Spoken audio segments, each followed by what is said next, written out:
Hey there, folks, and welcome back to the Gamer's Grotto. We're going to be playing some more Uncharted 4 today.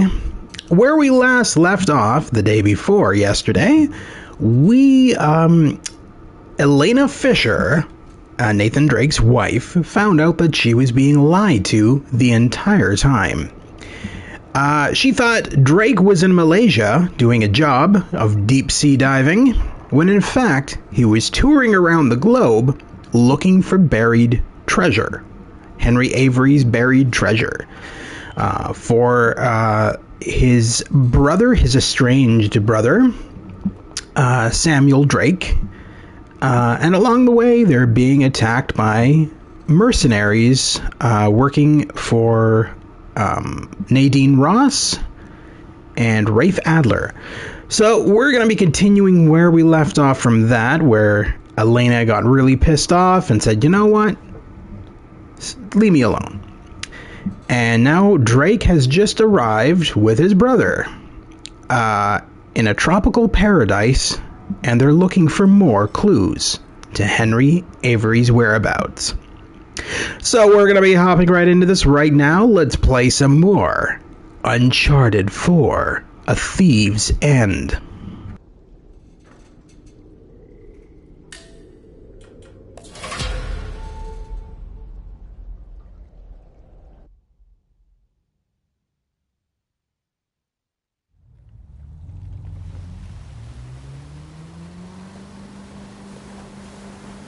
Well, I mean, at least there's an island, right? At least there's an island. Just keep an eye out for anything man-made. Ah, you mean pirate-made. Sure.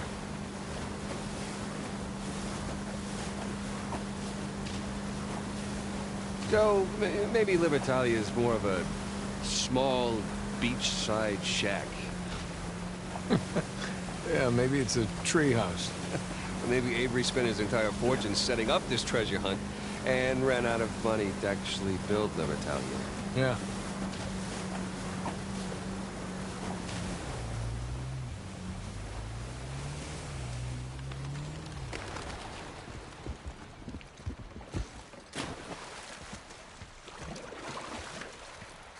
Sam, let's check this out. Sounds good to me.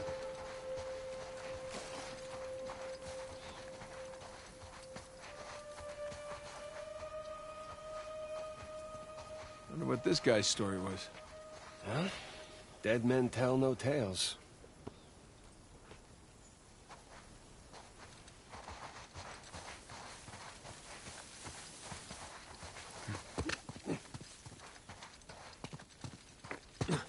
Supplies from an earlier expedition. Huh. Okay.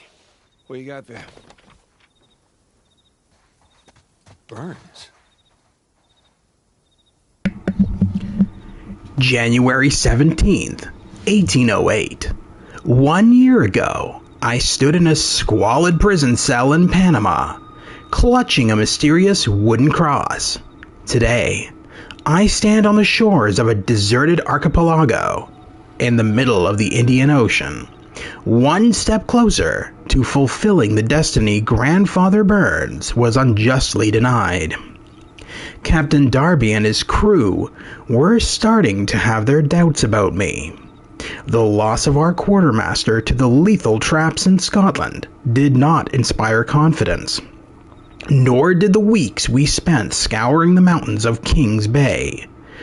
But thanks to Dover's shore navigation, we have found our way to this mysterious place, and their mood has improved considerably. Though 2 of the men have fallen ill with ship fever and have been isolated, the others are making camp and preparing to explore the islands.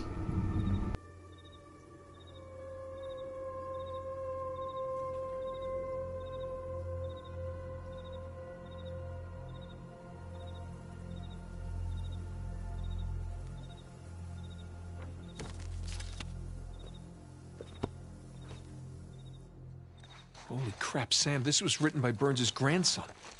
Well, makes sense. The cross in Panama was hollow. Must be following the same clues as us.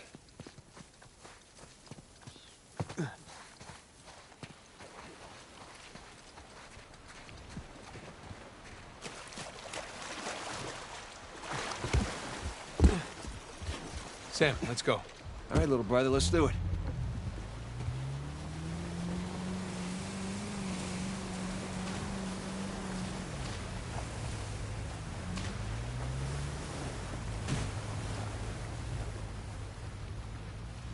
Nathan, up there. Well, that definitely qualifies as man-made. Pirate-made.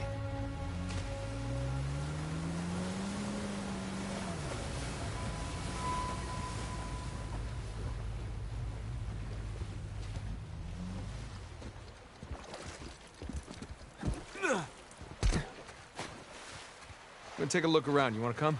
Of course I want to come.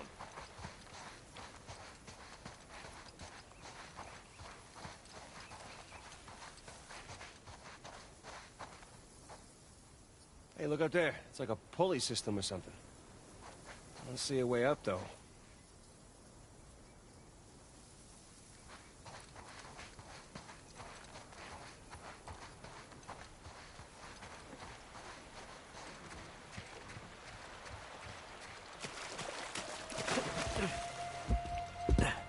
All right, we're done here. I'm with you.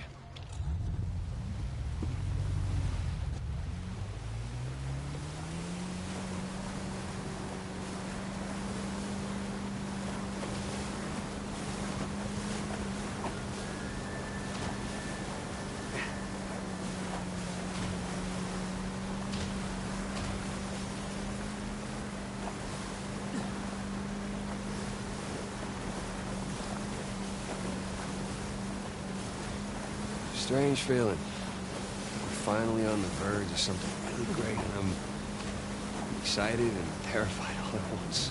You have any idea what I'm talking about? I do.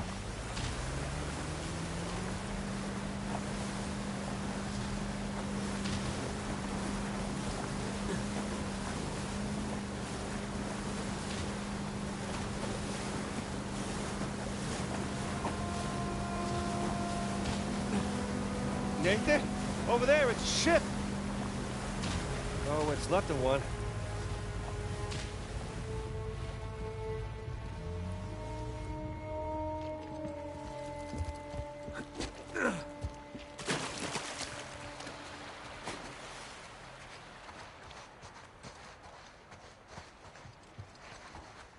Oh, what's this?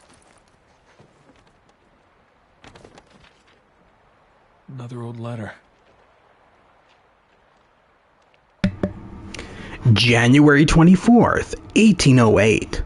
A hellish dream. I was back in the Panamanian prison, a noose round my neck, and the hangman my grandfather. He held the wooden dismas cross before me and spat, "We receive the due reward of our deeds, Jonathan Burns." He pushed me off the tower, and I fell. I woke in a cold sweat to the sound of frenzied shouting. Our ship's rigger, possessed by fever-born delirium, commandeered our caravel vessel and set sail. Darby attempted to stop him, but the boy stabbed the good captain and left him to die on the beach. We only managed to seize him when the ship ran aground. I ordered the rigger tied to the broken mast as punishment for his unforgivable act. First Mate Hayes insisted that this was needless cruelty, that a bullet would do as well, but I held firm. If we are to avoid a similar incident, if I am to succeed, an example must be made. We salvaged what supplies we could and brought them to our remaining ship. As night fell, we made our way back to the cave and laid poor Captain Darby to rest. The men busied themselves with their preparations, but it was impossible not to hear their mutterings, their doubts about our purpose here. I gathered them round Darby's grave and proclaimed, "Do not let his death be in vain. We have come far. Avery's treasure and its attendant glory are certainly waiting for us." Truth be told, the only certainty in my mind was the decision to leave Claire to wait back home. This voyage would be too much for her delicate constitution. It is almost too much for mine, but I cannot turn back now. My family's honor, my honor, hangs in the balance.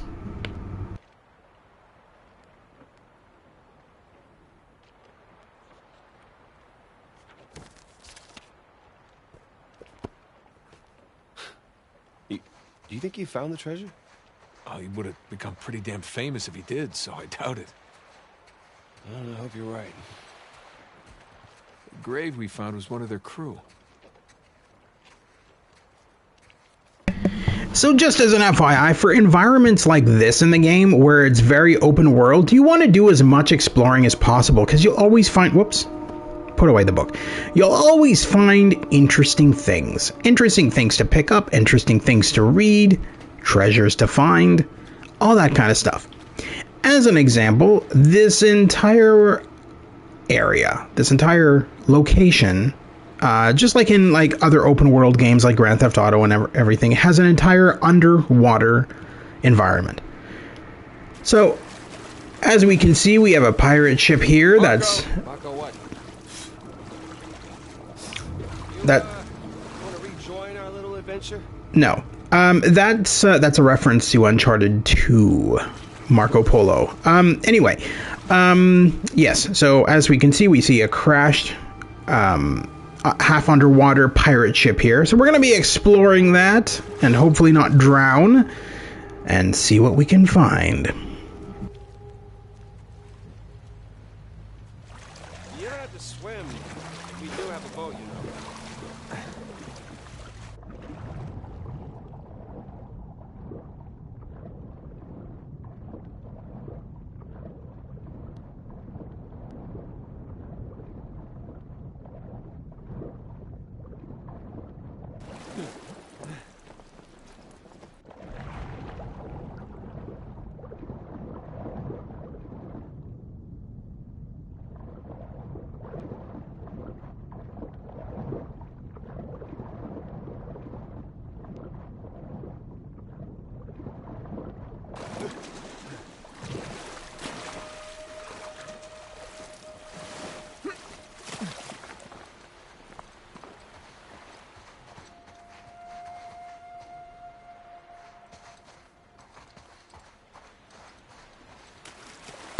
So it doesn't look like there was much down there at all. I think there was...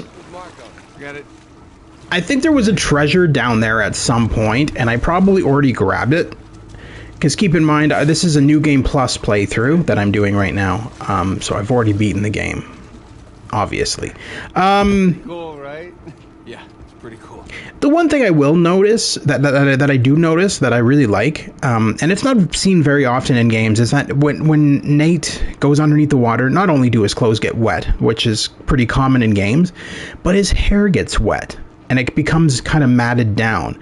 And I really like that little attention to detail, because a lot of games, when you're underwater, Tomb Raider is a prime example, your hair, the character's hair never really looks wet. The rest of their body looks soaking wet, but their hair is often untouched, which makes it very unrealistic. I like that Uncharted 4 shows, you know, his hair is wet because he went underwater, and it's all matted down and everything.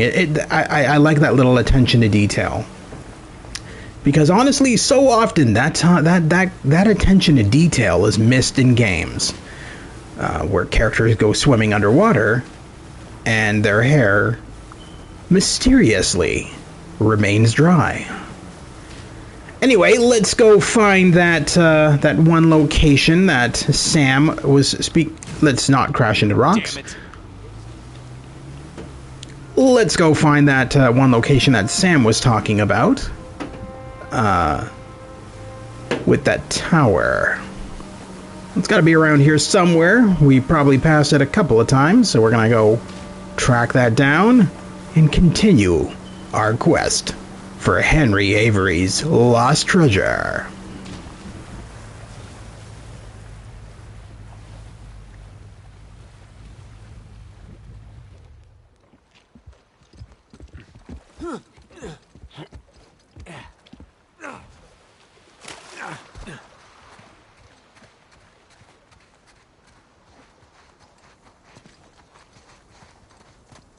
Let's find a way up to that tower. Yeah.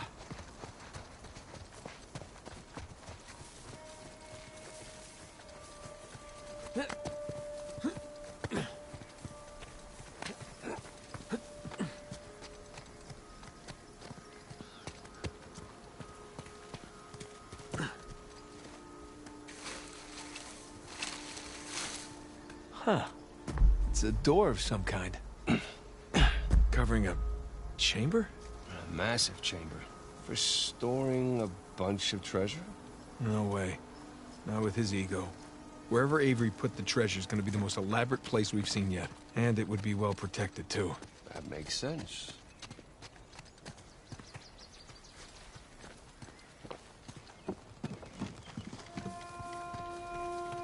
It's like an old lookout tower. Well, let's see if we can spot something from up there. Okay, up we go.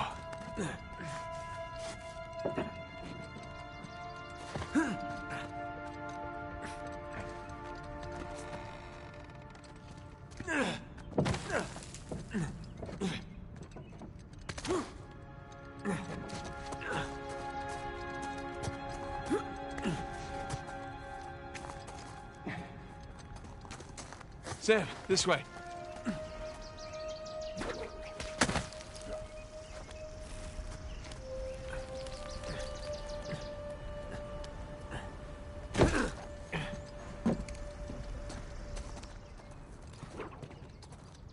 This looks promising.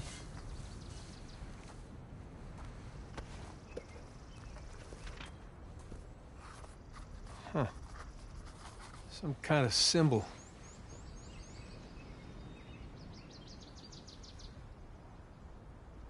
Looks like a compass arrow.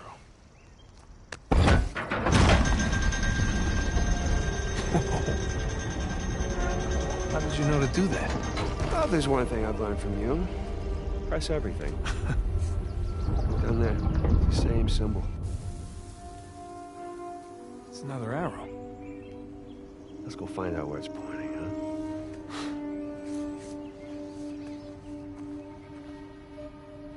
Oh, we left the boat on the other side of the island. Okay, you check out the arrow symbol. I'll get the boat and bring it around for you. Deal.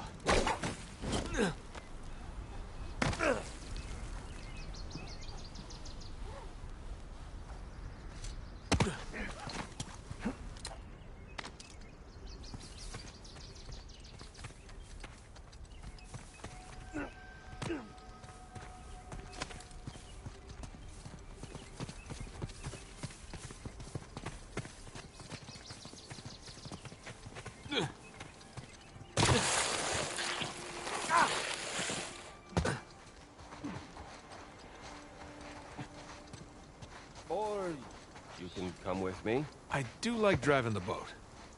Whoa, it's the crazy guy from Burns' crew. They just left him here. That's not cool.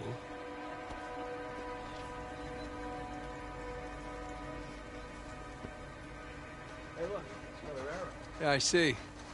Wonder if they're pointing to the same thing.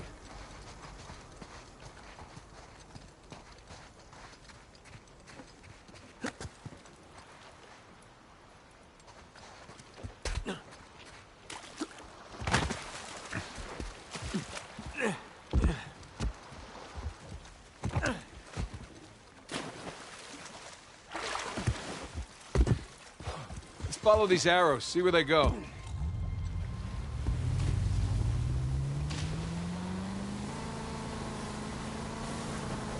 Hey, look, another arrow over there.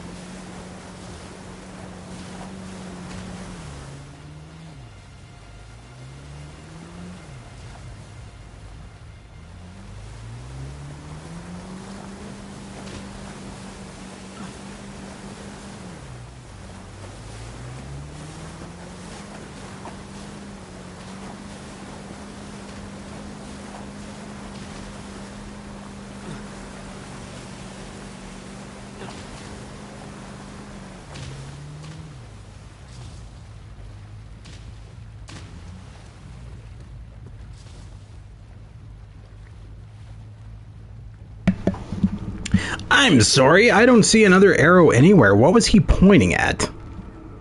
I know where they lead, so I could technically just drive to where they tell us to go. But I think if I remember correctly, the game wants you to literally follow the... Oh, there's one there. The game literally wants you to follow the arrows, so I think if you just go to the location, it'll tell you to backtrack. Because it wants the game characters to know how to go there, even if you already know.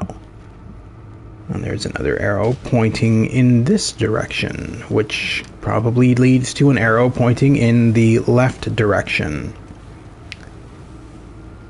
They could have avoided all of this just by having like one set of arrows that just lead to a specific area, but no, instead they just have like these arrows going all over the place. That's not right.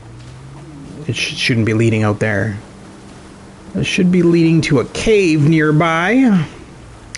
Right there. This is where we need to head. Great. Good sign. Alright, we'll park our boat right here so that we can climb this mountain once I learn how to drive a boat. There we go. Sorry about that. Good enough.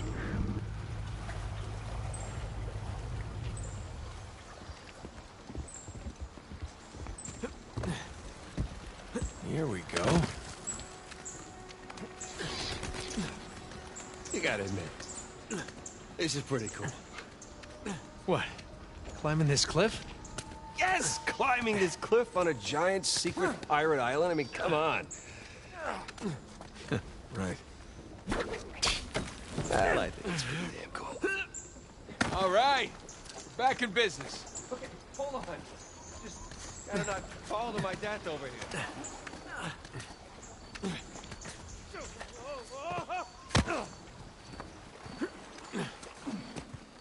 Wow, Avery wasn't much for subtlety or understatement, was he? Well, he had the money. You got it, flown it, right? So, does this qualify as the most elaborate place we've seen yet? It's up there. Come on, let's get a closer look.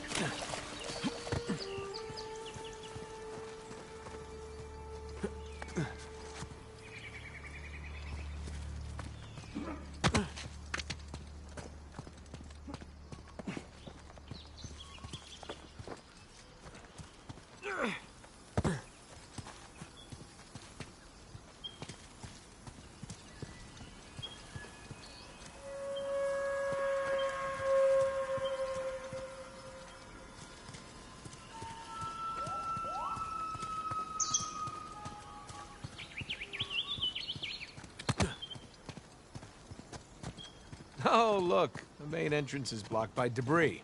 Again. Well, I guess Avery's builders clearly didn't take hundreds of years of erosion into account. Clearly. Gonna need to find another way around.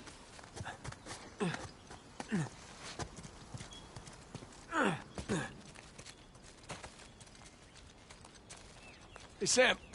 Come on, give me a hand with this. Yeah, sure.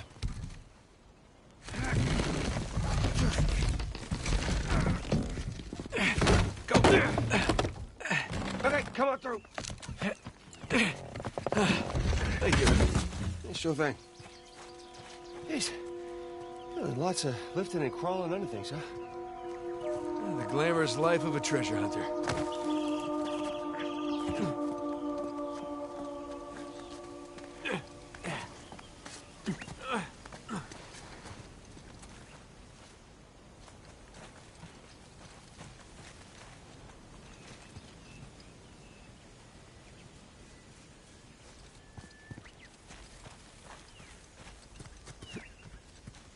What do you suppose this place was?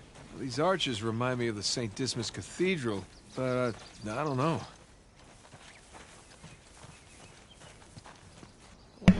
So, while Uncharted 4 is the final game in the series, technically, well, it originally was anyway, now there is talk about another Uncharted game with Nathan Drake coming out. It'll be a PS5 game, obviously, but Uncharted: The Lost Legacy is to me an Uncharted. While it's shorter than Uncharted 4, it still feels like a new Uncharted game. And despite the fact that, you know, Nathan Drake isn't in it because he's retired from the treasure hunting life, it still holds up as a great Uncharted game. And obviously in that one you're playing as two female characters. You're playing as Nadine. Well, actually, no, Nadine is an NPC, but she's along for the journey, just like how Samuel Drake is along for the journey in Uncharted 4. So Nadine Ross, who's the villain in this game, is one of the good guys in Uncharted, the next Uncharted game, The Lost Legacy, which I will be streaming at some point. I don't know if I'll stream it right after Uncharted 4, but certainly at some point soon, because it's a really good game in itself. And that one takes place in India. So we'll be traveling around India looking for the Tusk of Ganesh.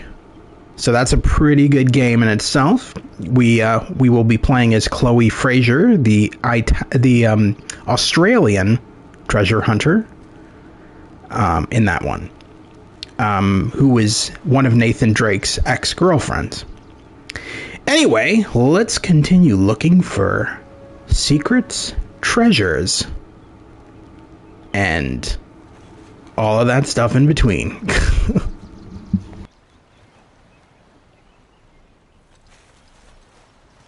Come on. See what you can find up there. You got it. Well, there's a path, but I don't see another way up yet. So, hold on.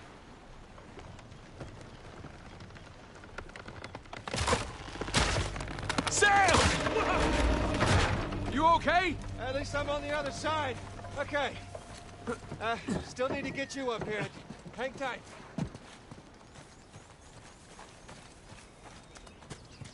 Sam! Anything? Is it just me, or does he break? He breaks bridges every time he crosses a bridge. I've noticed that a lot. Nathan Drake doesn't really break any bridges, at least not very often in this. He breaks a lot of other things, but every time Sam crosses a bridge, it just collapses under him. It's like, dude, lose some weight. If you're that heavy that you're breaking 1,000-year-old bridges that survive the test of time and probably a lot of bad weather, then you need to lose weight, because you know, those bridges have stood the test of time only to be destroyed by your feet. Let's see here. I ruined my marriage, drove my best friend away, got 2 psychos in their army after me, and now my brother's gone missing. Not on the bright side, there's no one around to tell me I'm an idiot. Incorrect, sir. There's me. Nate, you're an idiot. Hello. Hello, Dana. Thanks for joining today. Just playing some more Uncharted 4 and trying to find the lost treasure of Sir Henry Avery.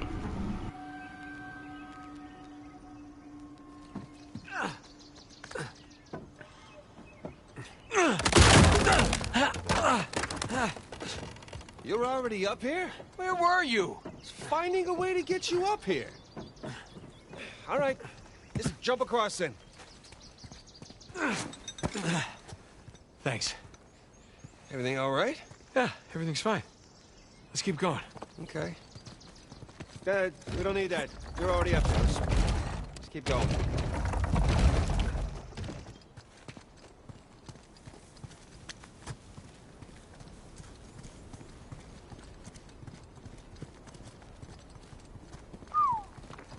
Nice view. You didn't hear me? When? Back there. I called out to you. I didn't hear you. Why, were you worried? I was worried you got distracted. I'm distracted now. What's that supposed to mean? Nothing. Shall we? Yeah, let's.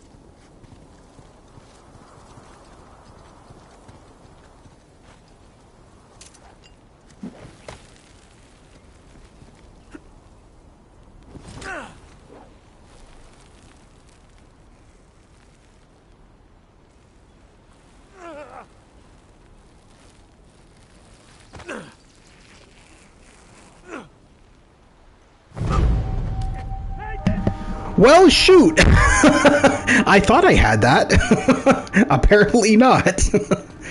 Let's try that again.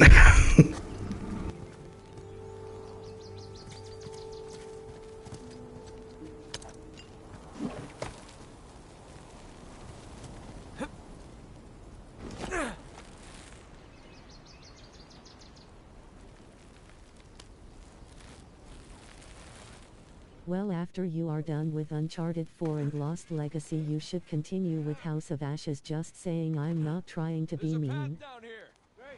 Oh, no, that's cool. I'm not going to do Lost Legacy right away anyway, so I'll probably continue with House of Ashes. Once I start a game, I kind of like to finish it, and you're right, I need to go back to House of Ashes. You're not the only one waiting for that playthrough, but yeah, no, I will, for sure. After this, yeah, I'll do House of Ashes. I still have Alan Wake to do as well, finish off Alan Wake, and a few others. But no, absolutely. I wasn't planning on doing Lost Legacy right away. Like, that's going to be a little bit down the road. Uncharted 4, and then probably House of Ashes after that.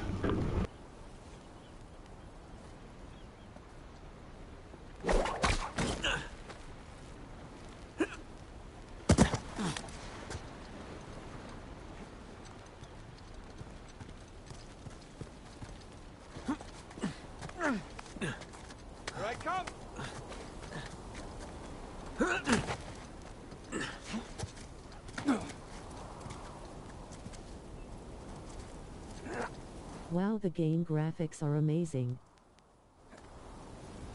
Yeah, this is the remaster for PS5. It is. The three big noticeable things to me that have changed are 4K resolution. So the resolution is a lot sharper. It now has a really smooth frame rate of 60 frames per second up to 120, which is a huge difference compared to the 30 that it was on PS4. And the haptic feedback, where you can actually feel like everything that happens to the character. It's pretty impressive. It is honestly one of my favorite Uncharted games. Out of all of them, Uncharted 4 is definitely... I'd say it is my favorite game out of all of them, actually, just for the beauty of the environments. It really is spectacular.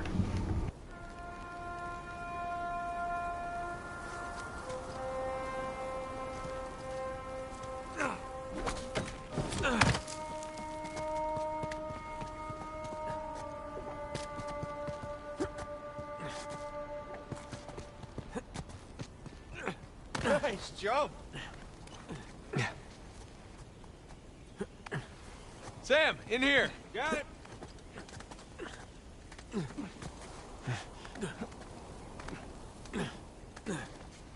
All right, looks like we're still on the right track.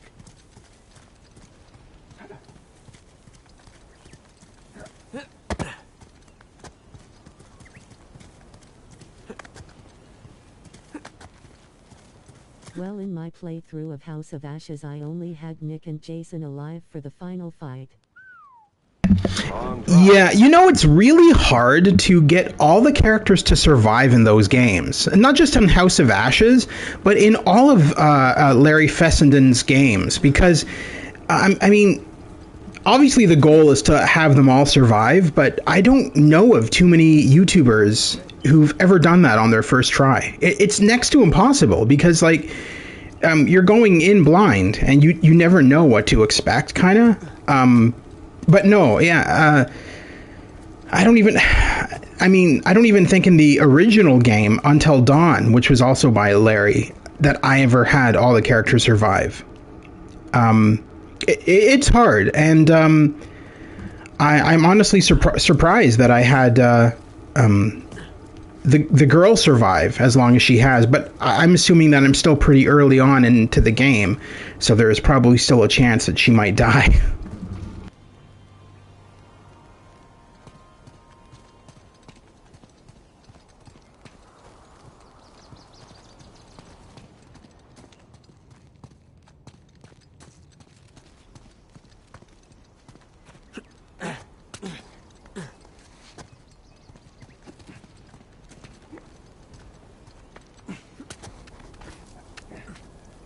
Back at the orphanage. Did you ever think we'd be doing crazy shit like this? No, I can't say I did.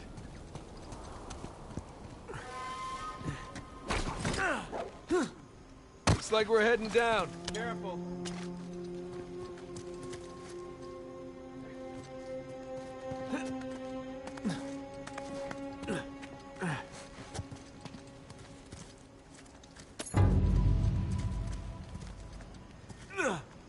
Right behind.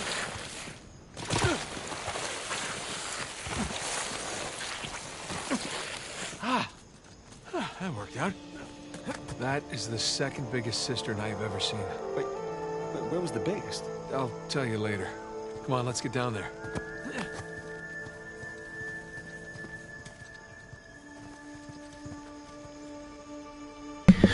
I do honestly prefer the Uncharted series over the Tomb Raider games. While the gameplay is very similar, so there's 3 games that are kind of like all alike. Dawn was scary because the Wendigos, they are scarier than the ones from Man of Medan, Little Hope, and House of Ashes. Yeah, I honestly found that myself personally, I found that Man of Medan was scarier than Until Dawn, and that's only because Man of Medan is based on a true story of a ghost ship that actually existed, the ARRRR Meteyi, which was a ship that I can't remember what war it was. I think it was either World War I or World War II, but it was a ship that was carrying a whole bunch of supplies, and it was supposed to come into a port. It never did, and they tracked it down. And everybody on board the ship was dead, with like incredibly distorted faces. And to this day, nobody knows what happened. It said 1944 in the game starter, so that means it was in World War II. There you go. I couldn't remember the date, but yeah. So that game is actually, all of his games are shrouded in some sort of accuracy, but Man of Medan was one of the ones that was very faithful to what actually happened. Obviously, his story of the fact that it was the Manchurian gold that was causing people to hallucinate, that is a theory of the actual ship, that they had some sort of chemicals on board, and it caused the crew to hallucinate, and they all died of a heart attack. That is one of the theories. But one of the biggest theories that people were saying was that it involves something supernatural. And so I guess we'll never know what happened to the actual ARRRR Meteyi. Nobody will ever know. But it was definitely a freaky mystery. And it's nice that it was represented in a video game, because that's not often that happens. Where things that happened in reality are faithfully remade into a video game form. And that's kind of what I like about Uncharted, because... That's why how are those 2 guys from the beginning, I think their names were Joe and Charlie, were killed by those hallucinations. No whoa. Yeah. Did you know that both of those actors at the beginning of the game, Joe and Charlie, they're like in every single game made by, well, aside from Until Dawn, because I noticed that they were also in what's the second game? Not Man of Medan. Little Hope. They're in Little Hope, and they're also in House of Ashes. They play the soldiers in House of Ashes. So I feel like they have a huge contract with Supermassive Games, and they're going to be in like every game as side characters, because they seem to be in every one so far. But yeah, so going back to what I was saying, that's what I love about... I know what you're trying to say. I saw Joe's face on Jason in House of Ashes, almost the same. Yeah. They're playing multiple characters in all the different games, which is interesting. Anyway, that's kind of what I love about Uncharted, is that it's so Tomb Raider is very heavily fictionalized, where the locations, the things you collect, it's all fictional. It's not really grounded in reality. Uncharted has always been grounded in reality because Naughty Dog hired a female historian. I can't remember her name, but they hired a female historian, and that historian wrote a lot of the scripts for the Uncharted games. So a lot of the locations you visit and a lot of the things you're looking for are actual things from history, or events. So like Uncharted 1 dealt with Francis Drake's Lost Fleet, which is an actual thing, as an example. And Uncharted 4, this one, deals with Sir Henry Avery's Lost Treasures, which Sir Henry Avery was an actual pirate back in the day. So that's kind of cool. And yeah, there's 3 games that are like this. Unfortunately, one of them died out quite a while ago, but is going to be coming back, I believe, this year or next. And that's the Indiana Jones games.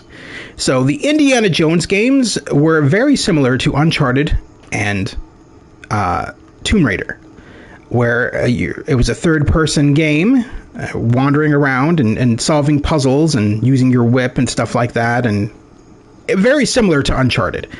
And it's nice to see, because the last time those games were relevant was back in the PS2 era. We hadn't really seen any Indiana Jones games since then. So it's nice that it's getting revised and re-released on the next-gen consoles.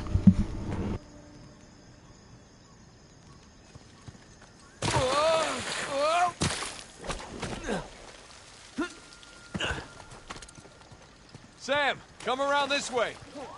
Holy! Okay, so I know what you're trying to say. I just don't want to hear all the plots of the games. I'm not trying to be mean.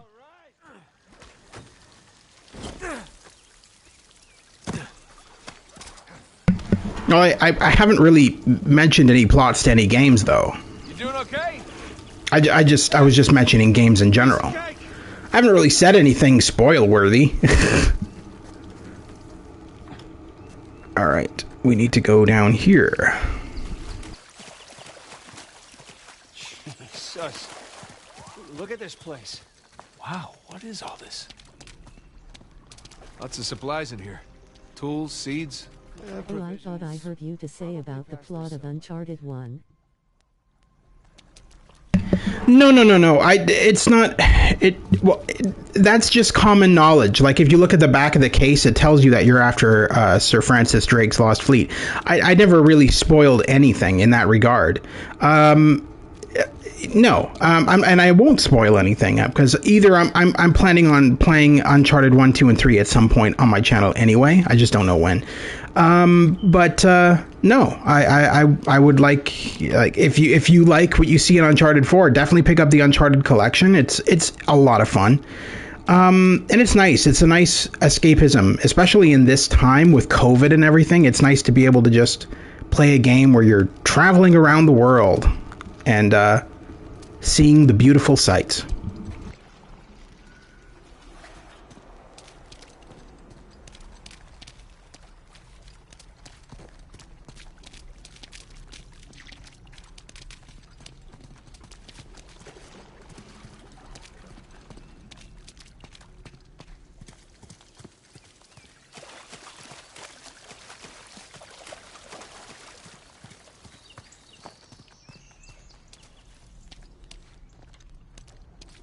Sam, look.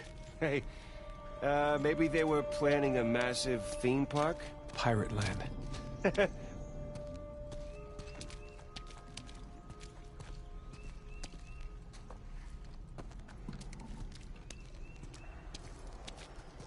Sam, check out this diorama. That looks like a city street. You think they actually built all this stuff? With these guys, I don't know anymore.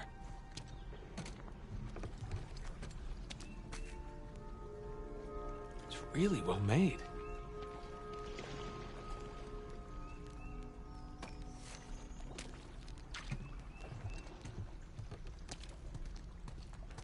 Sam, check it out.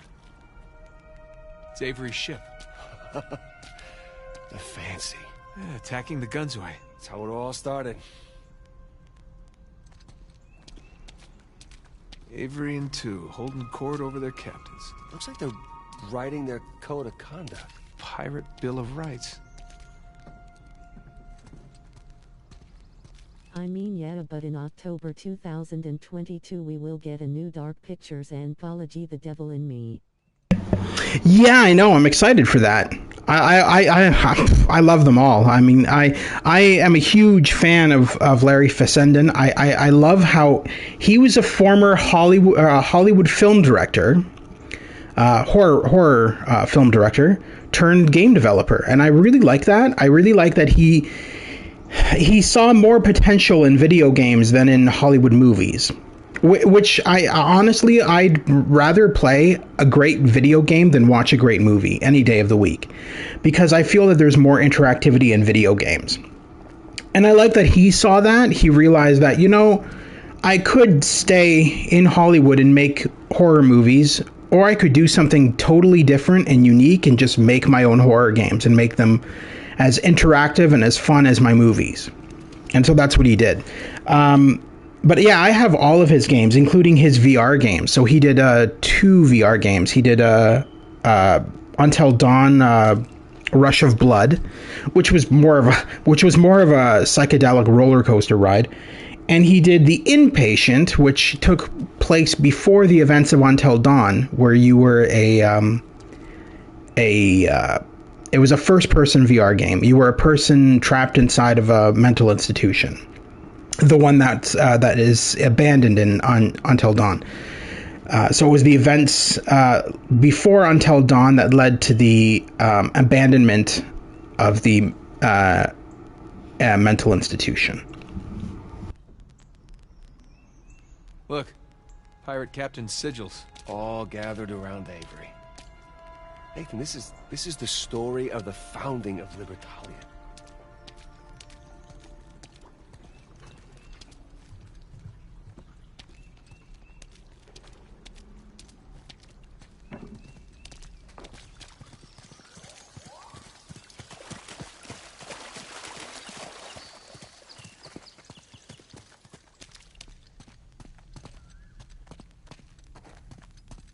Yeah, but in Until Dawn there's this character named Matthew. I tried to save him multiple times, but he kept dying every single time I've played.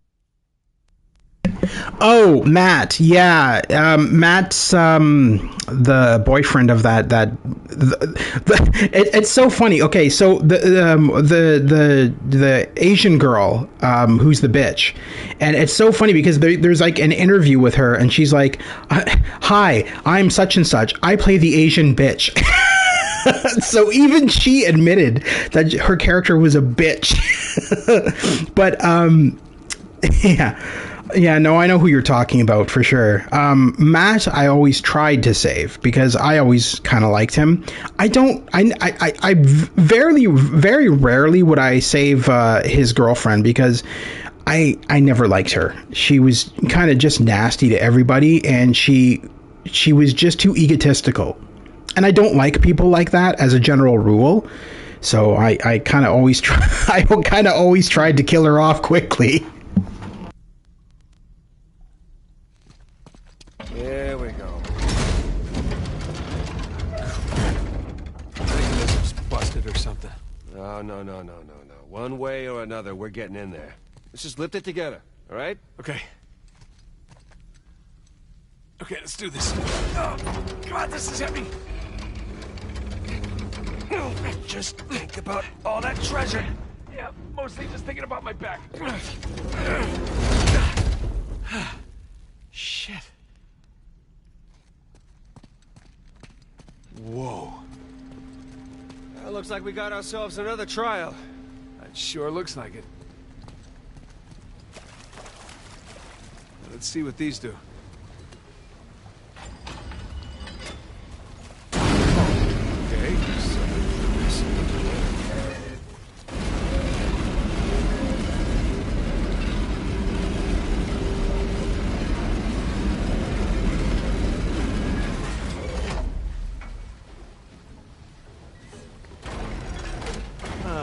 the symbols. Well, Matt, death from a hook in the jaw was brutal. I think Jessica, I think she was the girlfriend of Mike. I think in that level if you mess you.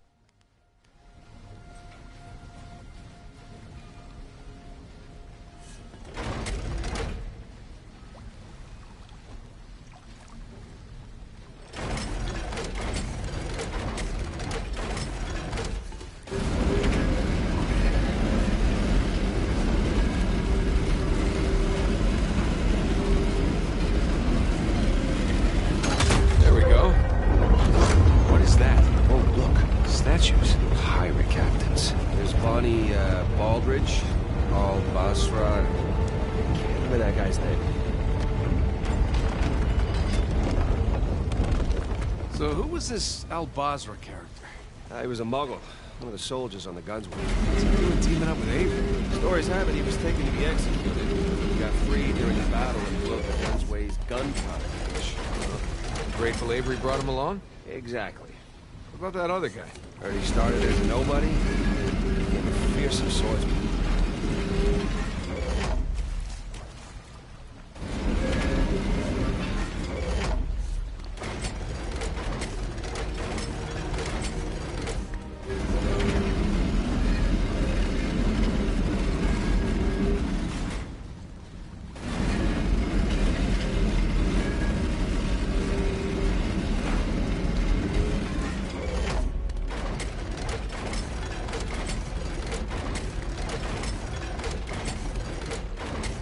Go. Now you just gotta get him into the lights. Got it. Here we go again. What we got? Let's see. Joseph Farrell, William Mays, Tariq bin Malik, and Christopher Condon. 8 out of 12.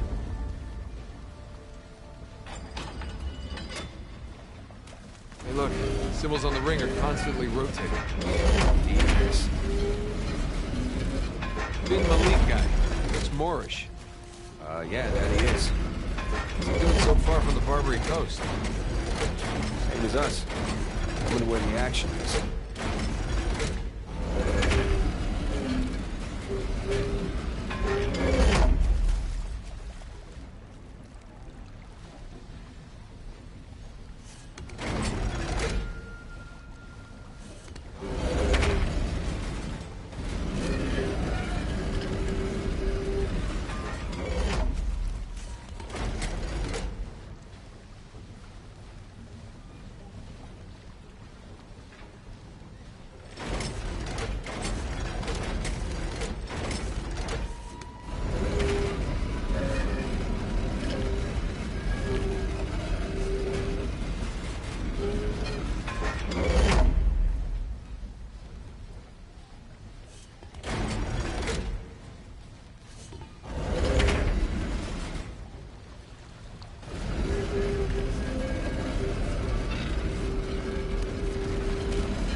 I forgot Josh from Until Dawn. I did not realize that Josh would either die or get turned into a Wendigo.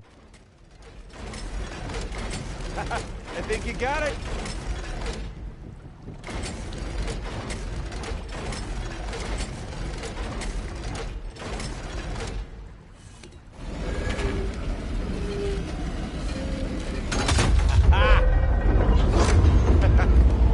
And the last of our crew. Richard Want, Edward England, and Thomas too. Sam, look, that's where we're going. Wait a minute. That's only 11 pirates. We're missing our star pirate. Uh-huh. It's kind of weird.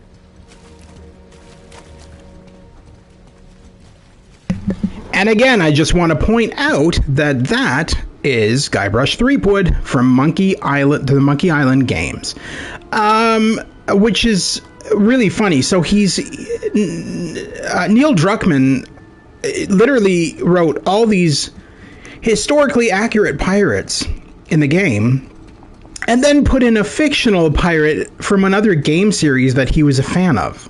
So I find that really funny that he's incorporated Guybrush Threepwood so much into the pirate lore, when really Guybrush Threepwood in the Monkey Island games was never really much of a pirate. He was a wannabe pirate. He was just a goofball who always wanted to be a pirate and go on crazy adventures and never ended up doing anything of any significance. So it's really funny that in this world, Guybrush Threepwood is considered one of the mighty pirates of Sir Henry Avery's fleet.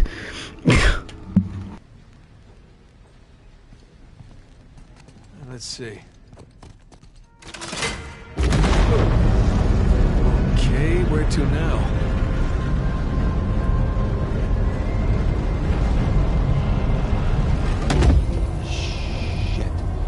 Missing Avery statue.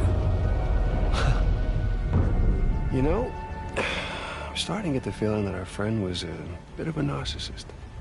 You think? Yeah. Let's go see what he's got in store for us. Oh, that's a long way down. So, Nathan, and be honest with me, how does this stack up? You know, compared to your other adventures. Ask me again when we finish.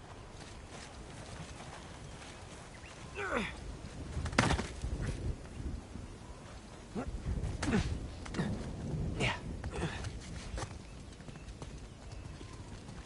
Don't snap, don't snap, don't snap!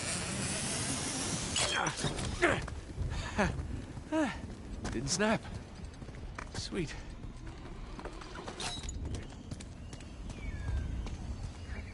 Boat's down there. After you, Captain.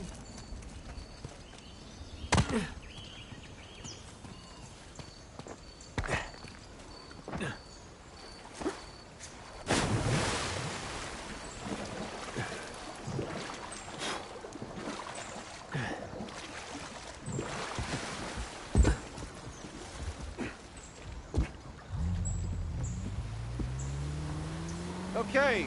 Who were they talking about, Rafe or Nadine? I do not know. I'm so excited, my hands are literally well, both, really, because Rafe and Nadine are kind of working together in this, right? Rafe hired Nadine because she's a mercenary for hire, which is really interesting when you think about it, because Nadine in the Lost Legacy game is kind of the hero. She's not really a villain anymore, because well, I don't want to go into it in case you haven't played it, but it's just really interesting that she changed her mind. She changed her entire outlook by the next game and realized that, you know, being a mercenary is not all it's cracked up to be.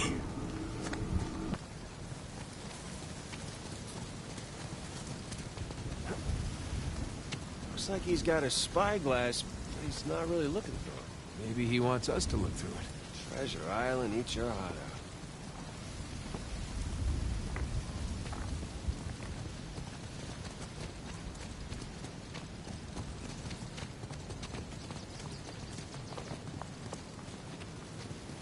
Hey, come on. Sam. Oh, no. Well, you do the honors. I insist, come on. Okay. Alley-oop! All right, Captain. What are we looking at? There. She's a good guy in Lost Legacy, but she's a bad guy in Uncharted 4. Yeah, pretty much. I always liked her. You know what's really funny is she, Laura Bailey plays her, and there is a lot of slack. There's a lot of hatred when Uncharted 4 first came out, because Laura Bailey is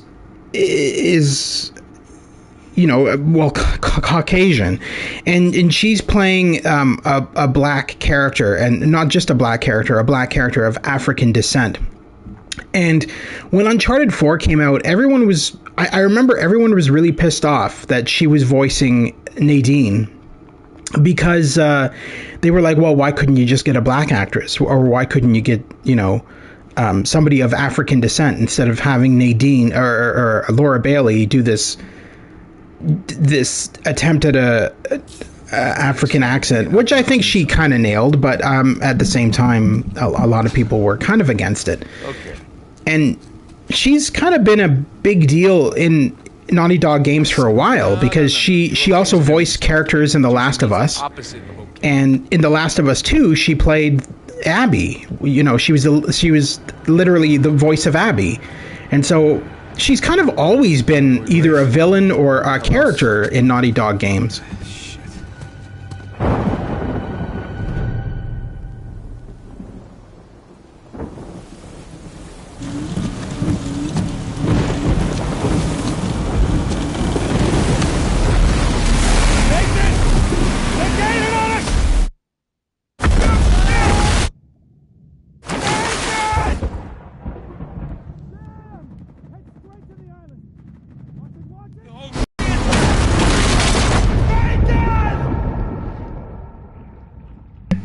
So that entire segment there was literally the scene from the very beginning of the game. So if you joined me on my first playthrough, you would have already seen this scene where they were being attacked by all of Rafe's.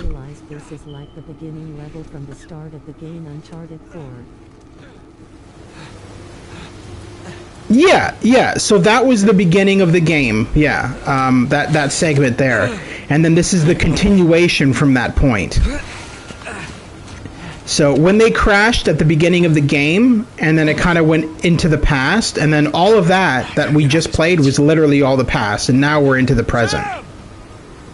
Sam, can you hear me? Any farther up shore.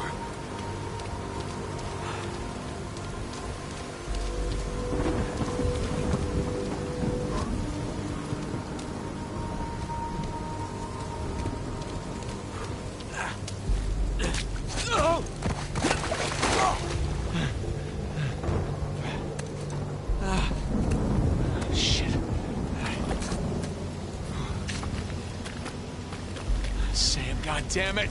Sam! Sam!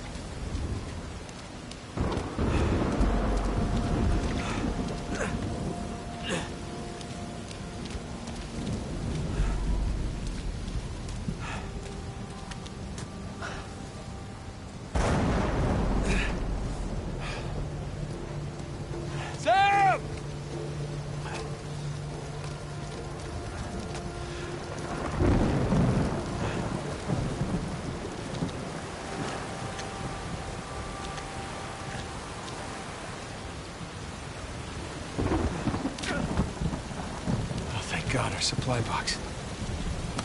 Oh, fuck, guts. Of course. Everything's gone. Maybe that's a good sign. Maybe Sam took it. Now, what's interesting is, Naughty Dog has now hinted numerous times that there is a new Uncharted game coming out for PS5.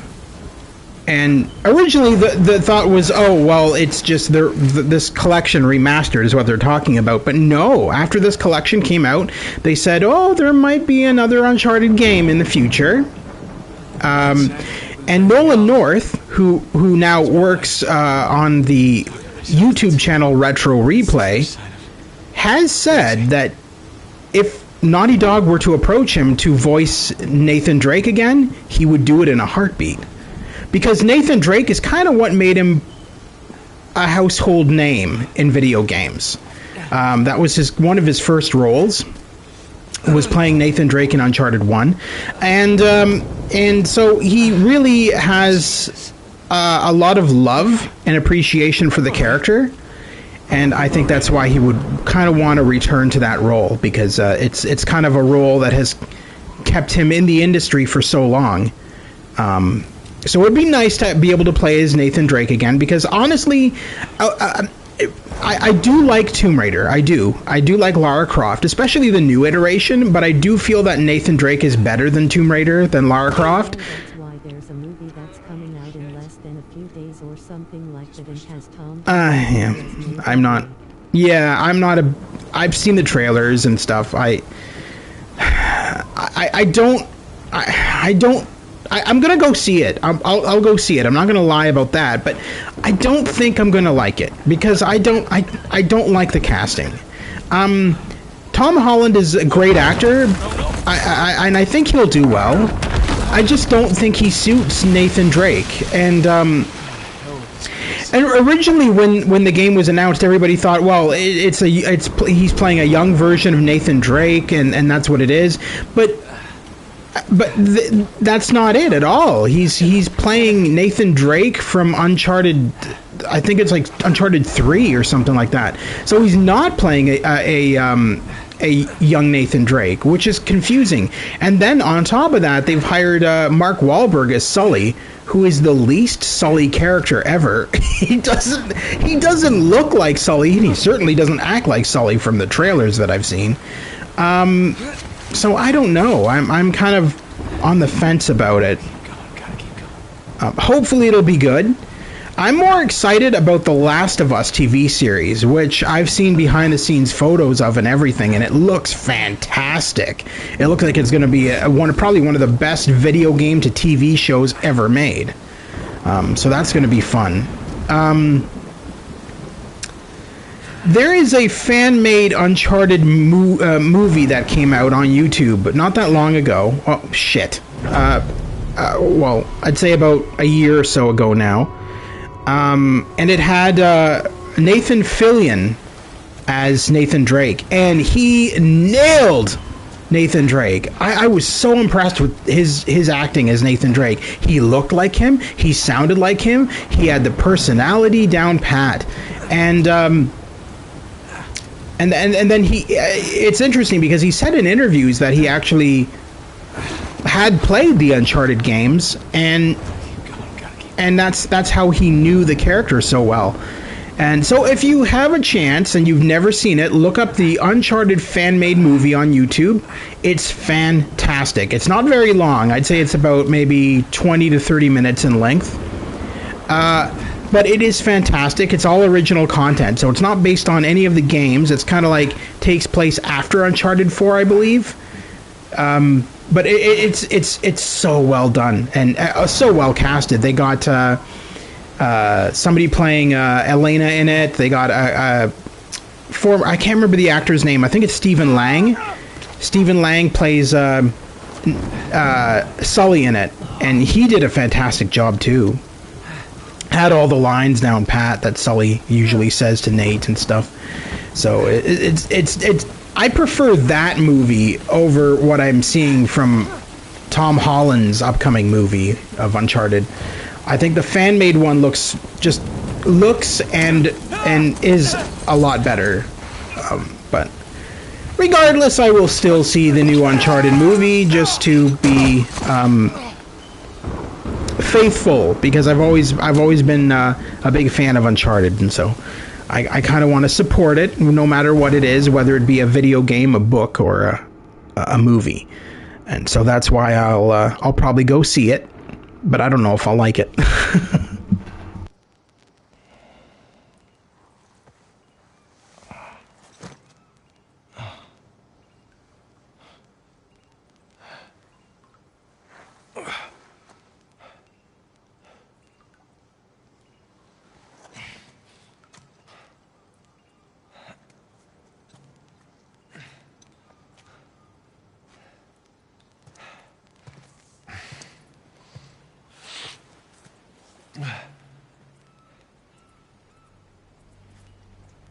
Yes.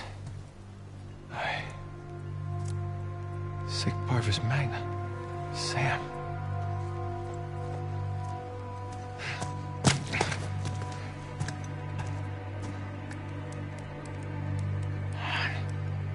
Where are you? Crap.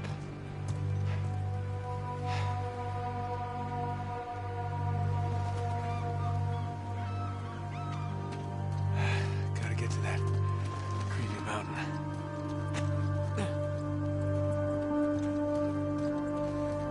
Just stay put, Sam. coming to you.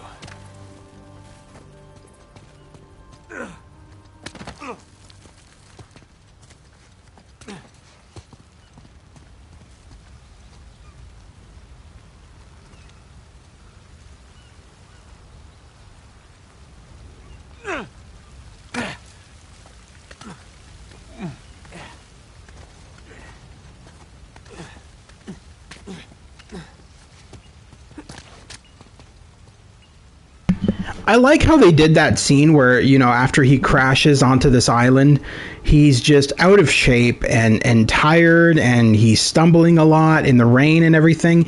That's so well done because, you know, Nathan Drake at this point in the game, because all of these games took place years apart. And so by this point, I'd say he's in his mid-50s. And so he's not in the shape that he was in the first game. So, because like in the first game, he was in his 20s, I believe. And so I like the fact that they're kind of like making it very true to, well, very realistic to what it would be like, right? When Nathan Drake is this old, and it's like, well, he's not in the greatest of shapes, and so he's being tossed around a lot in this game. And so eventually it's going to take his toll on him, and it did. And that's why now you see that after he's had a bit of rest, he kind of passed out there in the rain. And after he's had a bit of rest, he's feeling a bit better and isn't stumbling around as much. Because in Uncharted 1, 2, and 3, he kind of never rested, did he? He kind of just was constantly on the go. And kind of like a little Superman running around the environment, whereas in this one, not so much.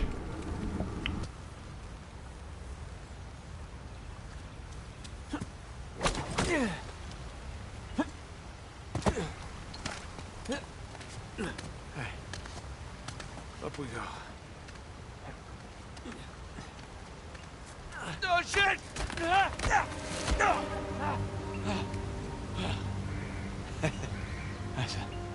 That's a long way. Long way down.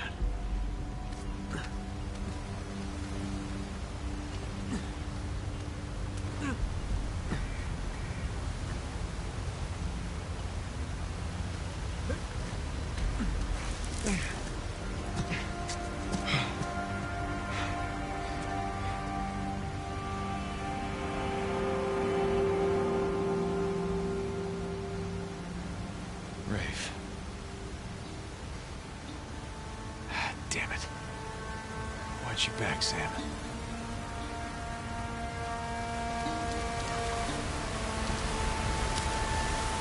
That should hold.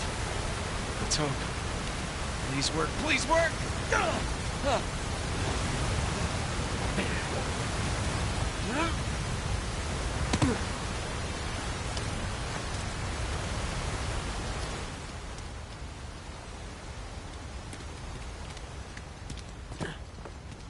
Whoa. Huh. Where to now?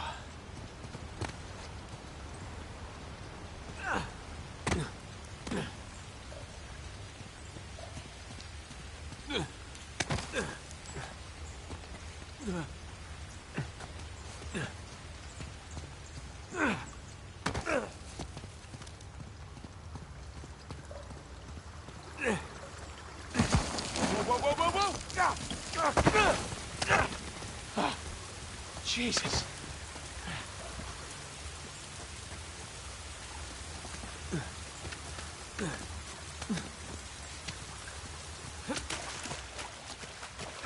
Oh. Refreshing.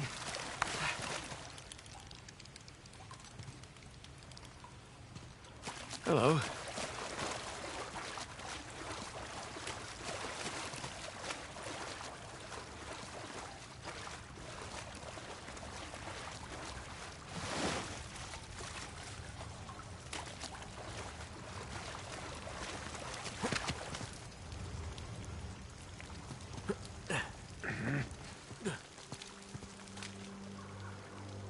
Oh, hey. Seen anyone come by here? Tall, lanky, filled with big, stupid ideas about pirate treasure.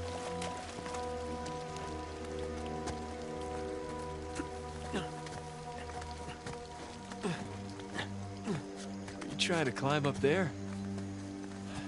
In those boots?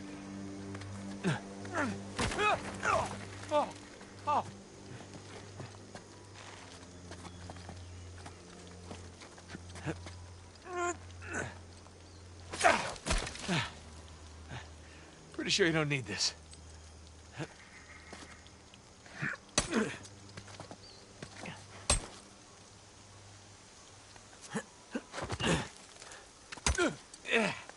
It's working.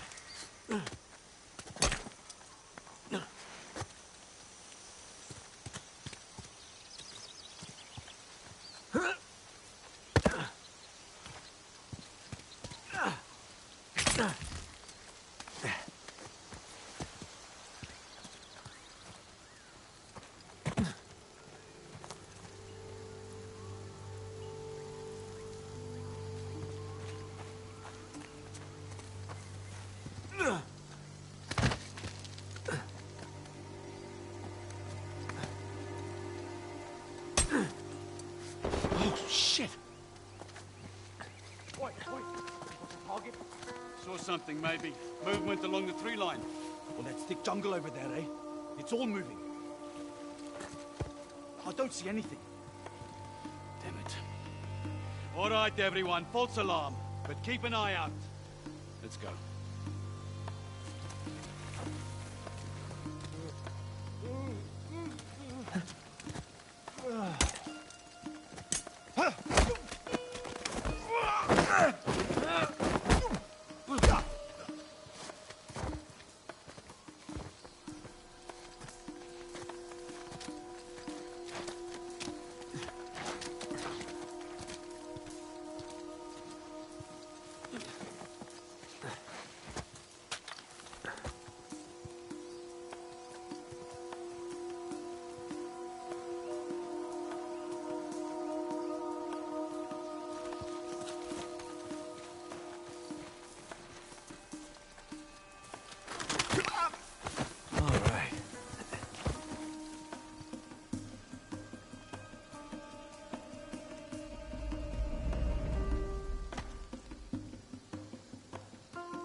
All right.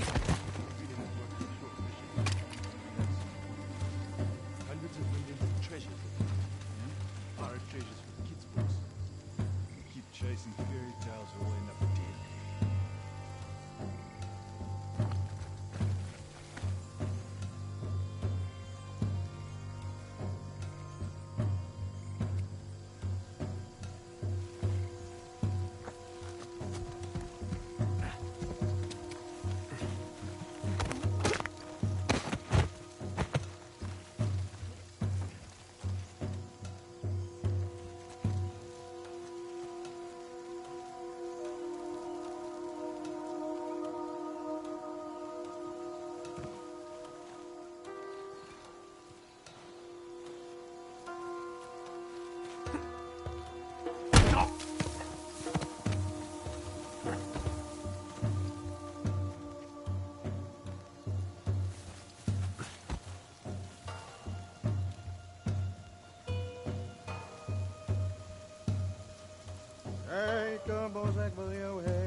Come on, man, really?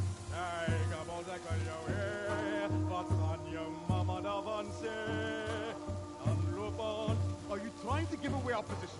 I'm just trying to infuse some culture here. Keep your culture to yourself. Fellas, not of you.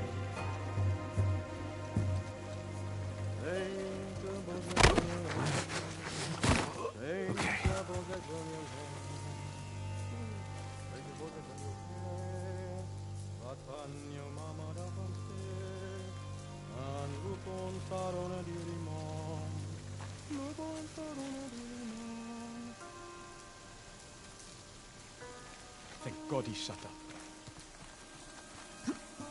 What the? What was that?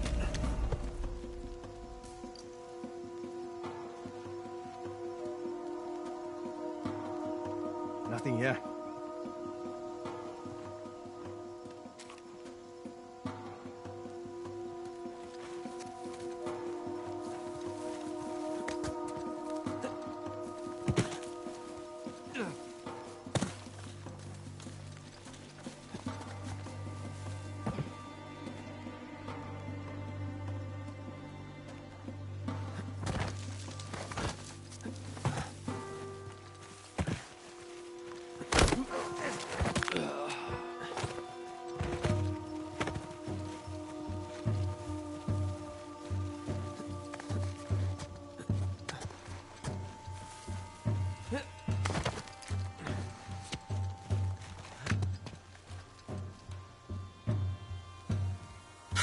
Hang on. What's that?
You know, after you are done playing Uncharted 4 and House of Ashes, we can play co-op on House of Ashes. By the way, how more missions do you H? How many more missions do I have in this? I'd say another playthrough at least. I'm not entirely sure. Uncharted 4 is kind of a long game. But you know, I already agreed that I would be down with playing co-op on House of Ashes for sure. Yeah, if you want to do that at some point, we can definitely do that. But let me at least do the playthrough of House of Ashes first, single player, and then we can go from there. But yeah, definitely, I'm definitely down with that. If you want to do that, that's cool with me.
Okay, where to? Okay, well, I have sent you a friend request on PSN. My account is Joker_Laugh30. Oh, I was actually talking to you the other day then. Yeah, I think I already have you as a friend on PSN. I'm pretty sure I do. But yeah, if I don't, then send me a friend request and I'll definitely accept it. And yeah, sounds good.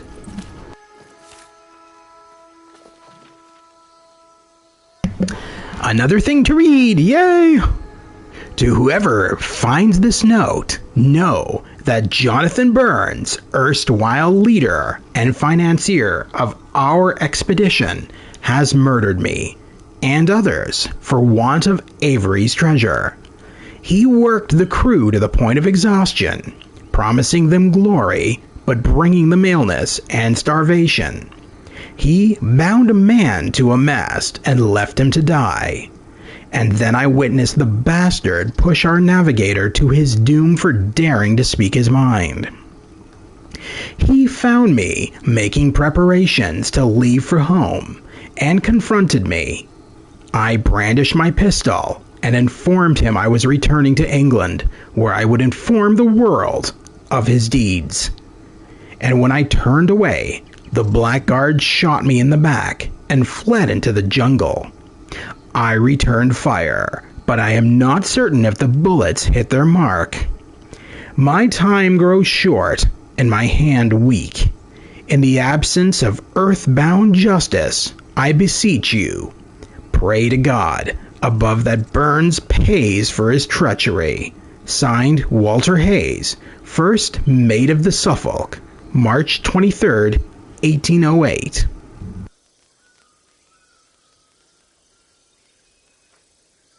Wow, that is pretty dark. Seems like Burns's crew had about as much luck as me with this treasure.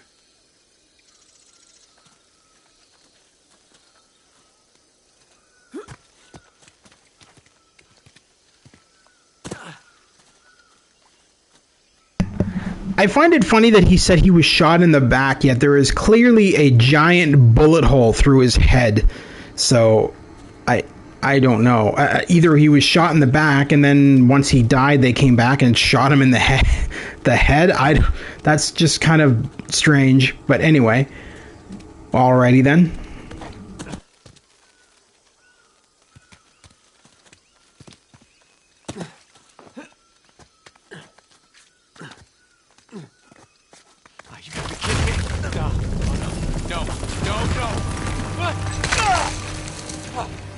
Holy shit.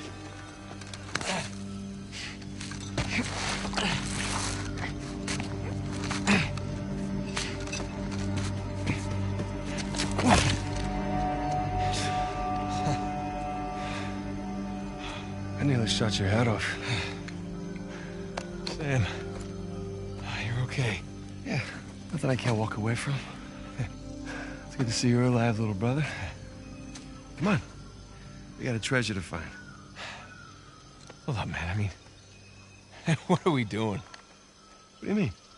I mean, our supplies are at the bottom of the Indian Ocean. Okay, so we go steal some from Nadine's army. Yeah, and there's that. We're going up against an army. Yeah, we've been holding our own so far. While being marooned in the middle of nowhere. We were trying to get here, remember? When we had an escape plan.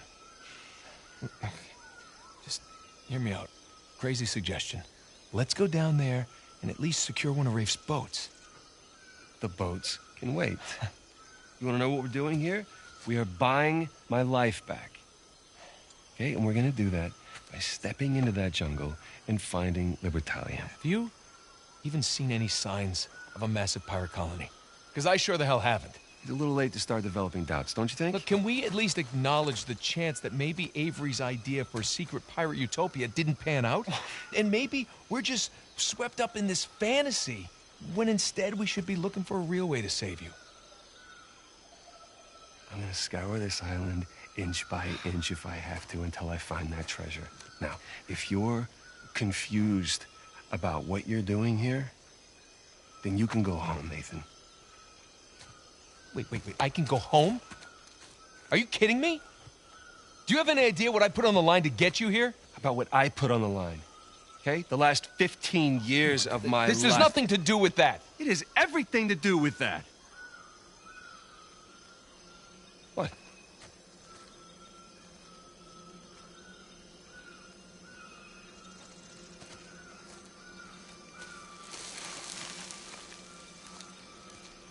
Holy crap.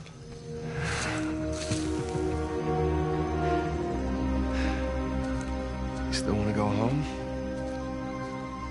Let's just see what else we can find.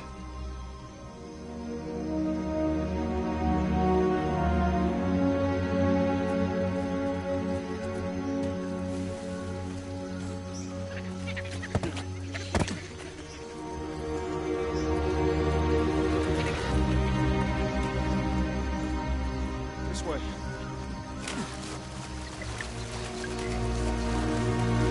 I'll be damned. Good start. Yeah, let's just hope the rest of it isn't buried under centuries of dirt and rock.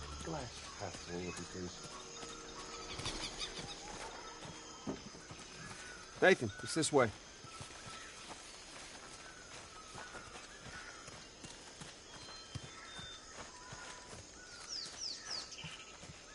Sam, up here. I'm coming. Well, no one's home.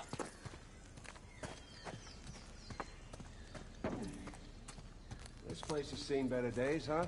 Yeah, the roof could use some work.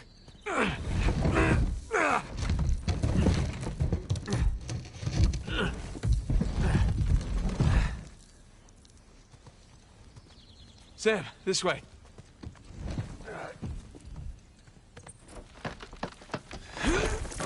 Yeah, that's not happening. Hey, Nathan. I think there's a way through here.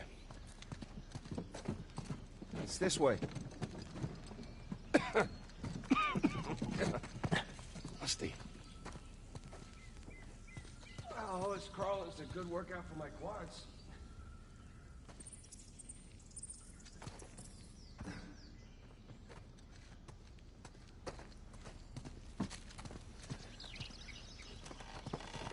Ugh, feels good to stretch out again. Yeah, you said it.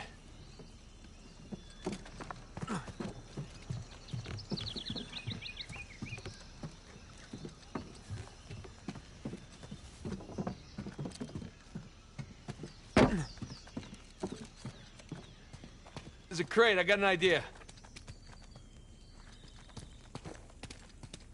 Here we go. Heads up!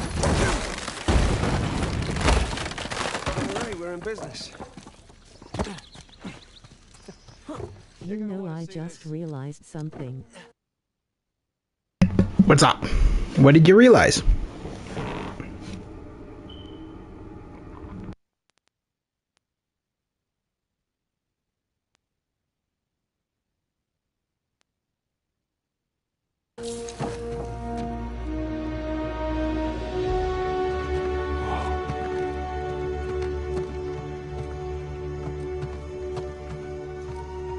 What do you see? No houses. Wide street. Clearly a commercial district of some kind. Yes, thank you for that, Nathan. Come on. What do you see? You just want to hear me say it, don't you? Really want to hear you say it. All right. Libertalia. Libertalia! The long-lost legendary pirate utopia discovered after 300 years by one Samuel Drake. And his younger, slightly less charming brother who happened to be tagging along for the ride. You know, I always knew you'd make something of yourself one day. Yeah, just so you know, it's not my first lost city. You should just enjoy the moment.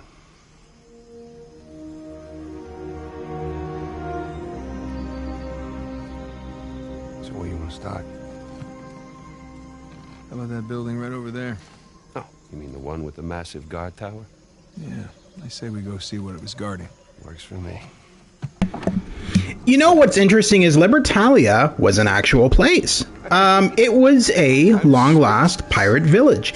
I believe it was covered in the Pirates of the Caribbean movies. I'm not entirely sure, but I'm pretty sure they either made mention of it or had it in those movies. If you look it up on Wikipedia and stuff like that, it was an actual place, and it's really cool that they kind of reimagined what it would have looked like in Uncharted 4. So that's really neat to be able to explore Libertalia and explore all these old pirate abandoned buildings in the middle of this island, and kind of see from the game developers' point of view what they felt Libertalia would have looked like.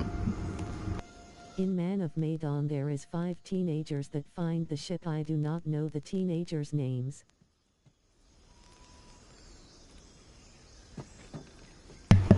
Okay. Yeah. I don't understand. I don't understand what point you're trying to make. Are you saying that in every game there's always 5 teenagers? That might be right, actually. I never thought of that. Maybe there is. Maybe he always does have 5 teenagers or 5 characters in his game all the time. In his games all the time.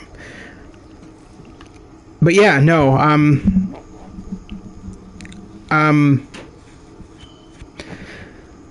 I do like his games because they're less survival horror and they're more kind of an adventure game, horror game kind of style. So it makes them really cool because they're not just your standard hack and slash, shoot everything Resident Evil style horror games. They're more adventure game elements and kind of having to survive the environment through adventure game means as opposed to just shooting up the world. If only Alcazar saw it that way. You just can't let us enjoy this, can you? I'm enjoying it.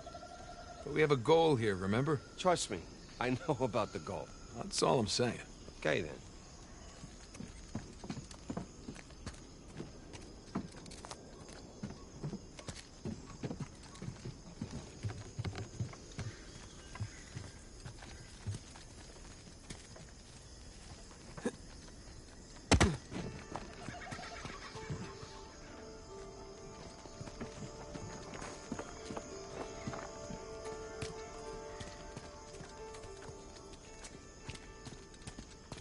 No, in the first game there is 5 teenagers, then in the second game there's 4 college students and Professor, and House of Ashes has 4.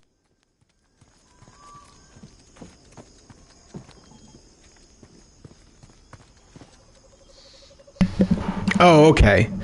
Fair enough. I couldn't remember how many there were per game. I'll be honest with you. What were your thoughts on Little Hope? Because to me, Little Hope just felt, I don't know. It wasn't scary, first of all, and it just felt worse than the previous games. Like I feel like Man of Medan was good. I felt like I didn't much care for Little Hope.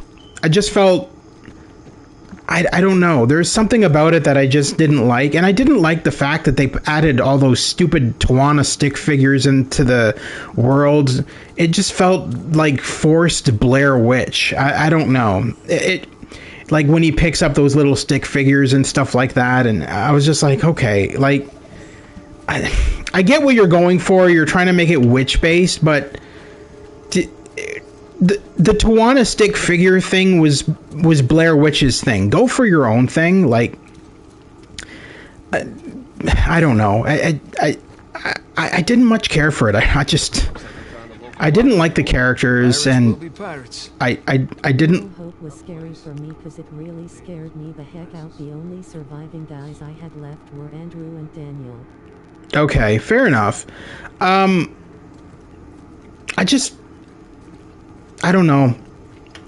Little Hope to me just didn't feel as fleshed out as the other games. That's why I like that House of Ashes kind of is going back to its roots, where it's more fleshed out and the characters are more likable, and the story is just good. Like I said, for me, the best out of the series is Man of Medan, and that's only because of how accurate it is to the history of the actual Orang Medan. And it's nice that a game was made after the events of what happened on that ship, because I would have never in the past, while I knew about the history of the Orang Medan, never in a million years would I have thought, oh, well, they're going to make a game of this. Because, I mean, who would have thought that, right? And the fact that a game was made based on the history of the Orang Medan is pretty cool. It's pretty cool.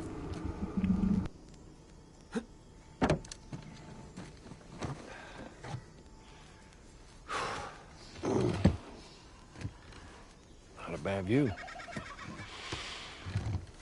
Hey. Cheers. Yeah, cheers.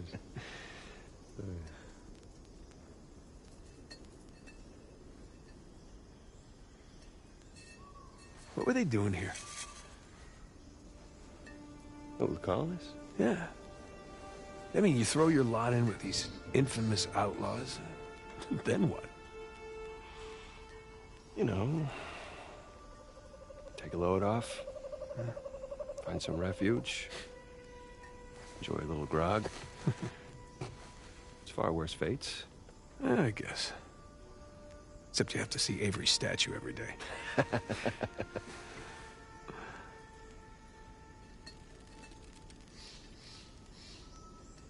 Hey, you ever wonder, like, with different choices, how we might have ended up? I mean, like you taking your magic show on the road? No, that was an option. I was It good. was not a viable option. What? You know what? You're just jealous. You always were.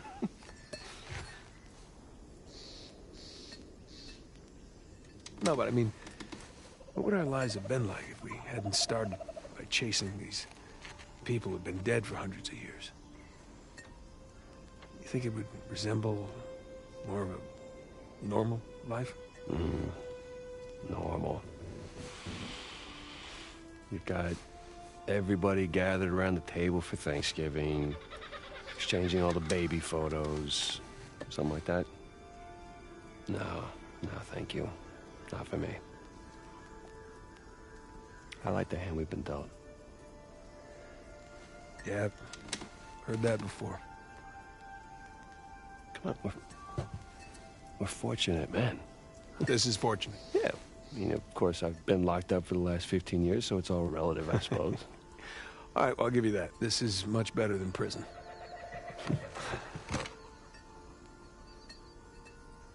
Well, my mug's run dry. Yeah, I was about to say, service here is lousy.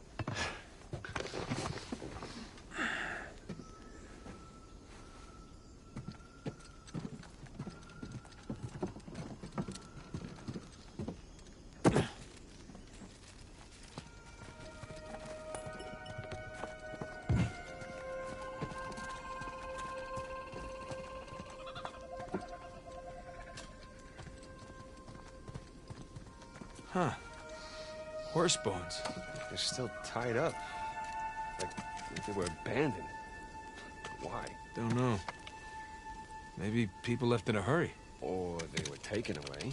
Yeah, something isn't kosher here.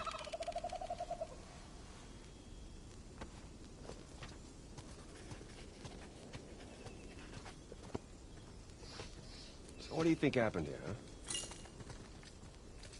What do you mean? You know, all good things must come to an end, right? I mean, I joke about cursed pirate treasure, but after hearing all your stories... Well, the simplest explanation is usually the correct one. Usually.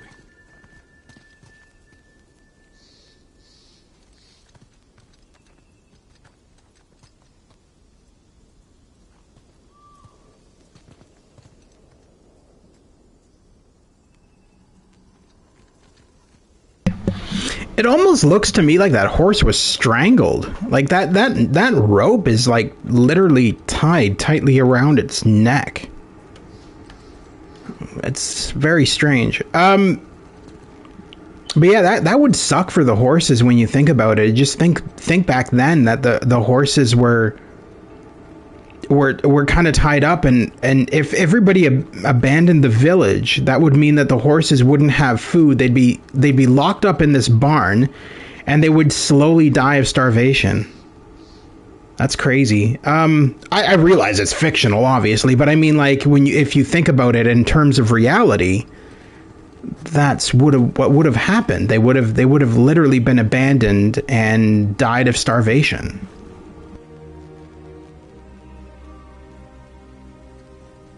Hey, Sam, check it out. It's like a pirate code of conduct.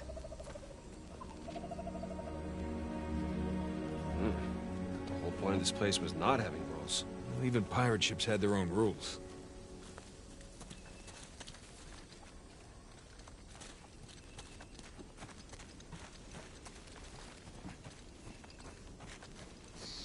Hey, Sam, check it out. Blacksmith forge. Making some cutlasses here.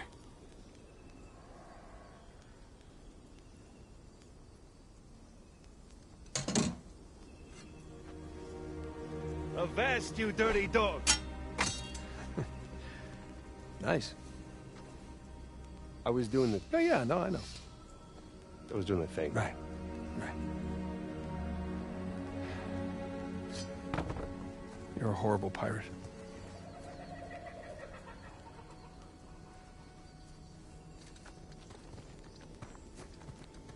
Suppose they trade with other colonies?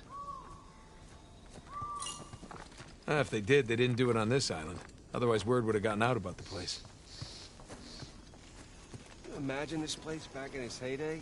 The shops open, crusty old pirates hanging around, and smell of rum. The ceaseless sound of squawking parrots in the air. People living their lives far away from the reach of the authorities.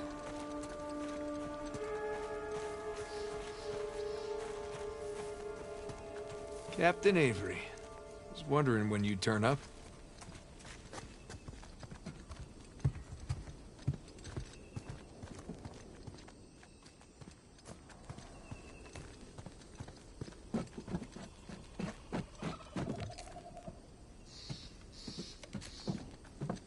Hey, look at this. There were families here. Yeah, so where the hell did everyone go? I mean, are they all raptured or something?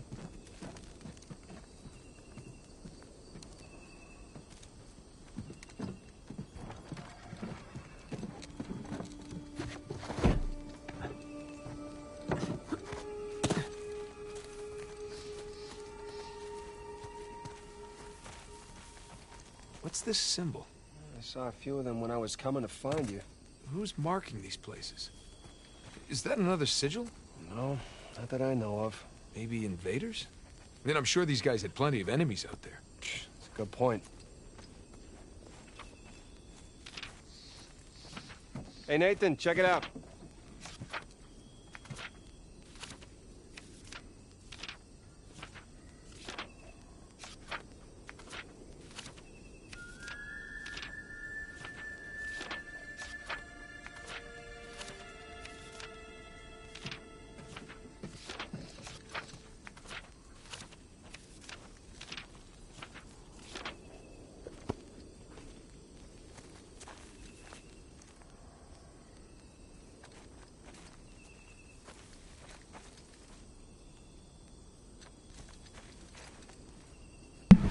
Looks like I'm missing 2 journal entries. That kind of sucks.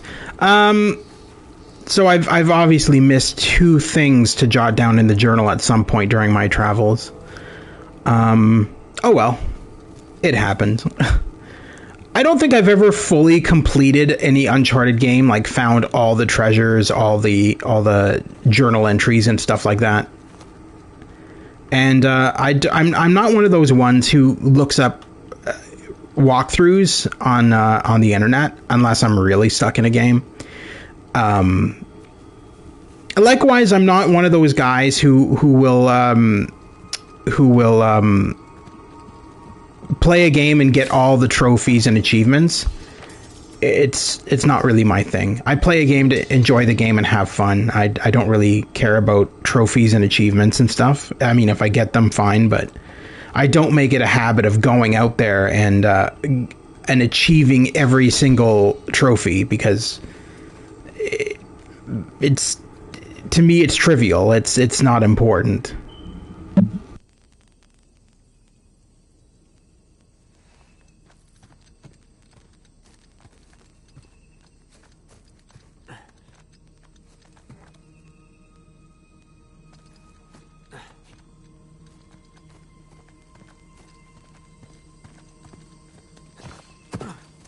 Come on, this way.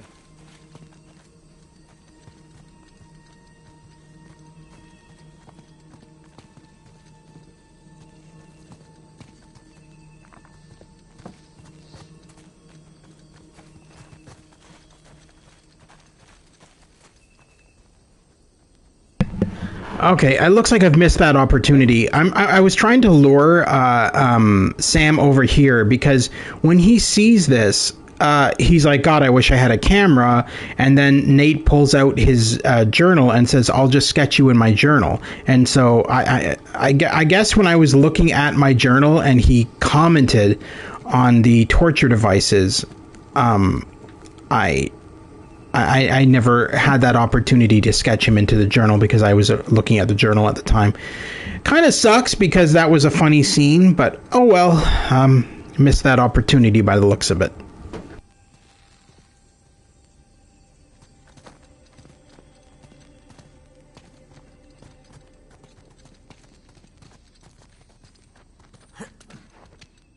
This way. Follow me.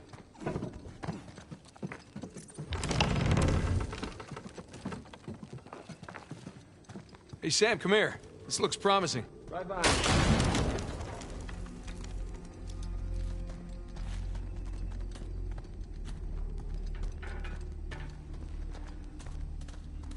Looks like a hideout of some kind. Yeah, but who would they be hiding out from? Themselves? There's a symbol again. Yeah. You know, if that symbol was from an invading force, we wouldn't have found it in an underground hideout. Maybe there was trouble in paradise. Secret society or rebels. All definite possibilities. Look at this. Looks like the layout of the commercial district. And boom, there's our treasury right there. See? There's the tower. What were these guys up to?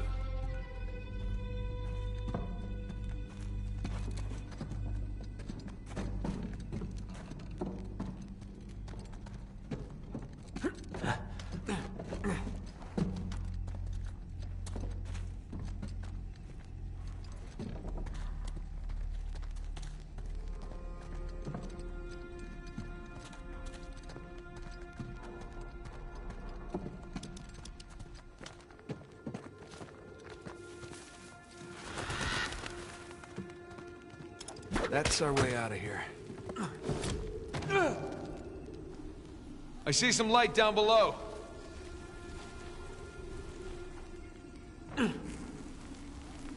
Holy shit. Hey! I found more of the colony. More buildings this way. There is a whole city, man. Shh, shh. Look. Oh, hell. Shoreline. I don't think they've seen us yet. Just keep it that way. All right. Keep your head down. Just about tell you the same thing. Yeah.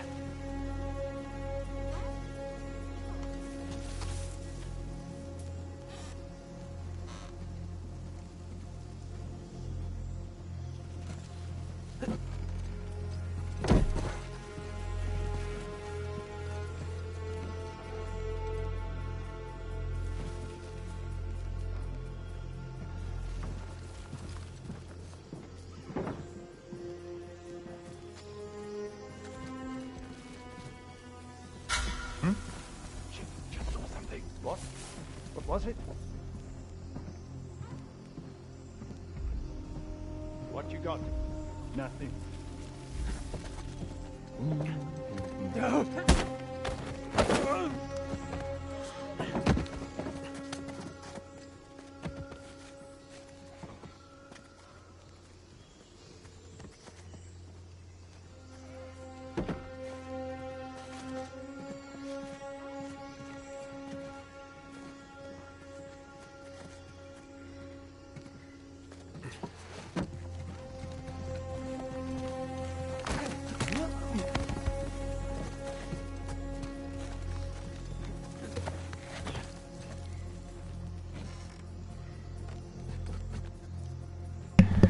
I just want to point out that to me, Shoreline has to be the worst name for a mercenary group I've ever heard in my life.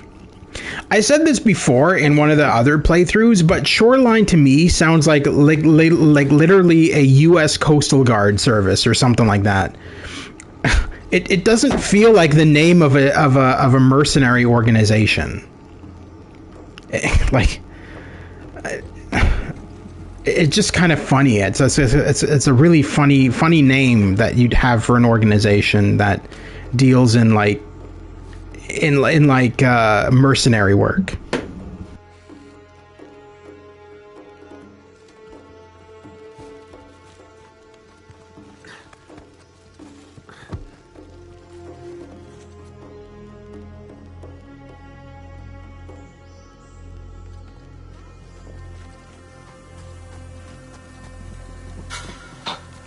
The way I imagined.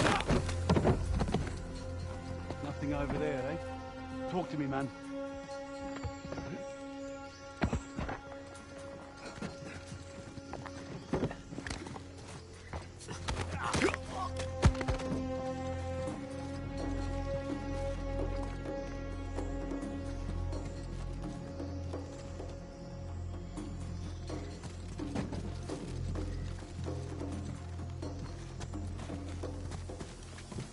Wait. What was it?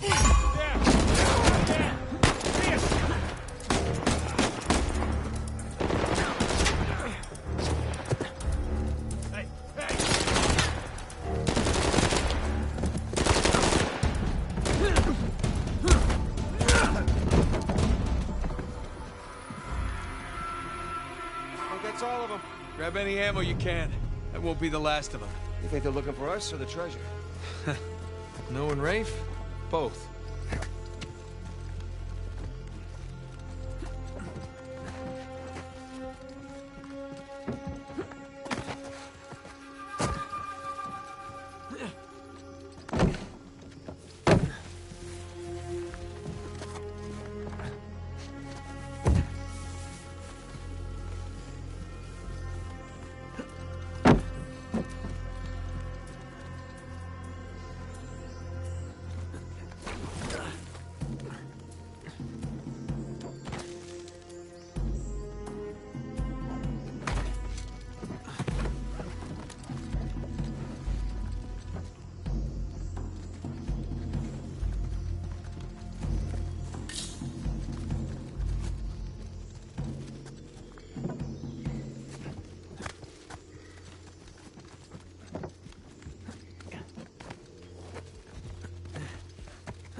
Crap, we're shoreliners.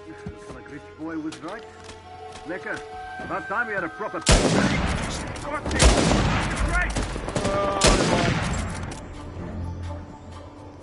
Got an iron one!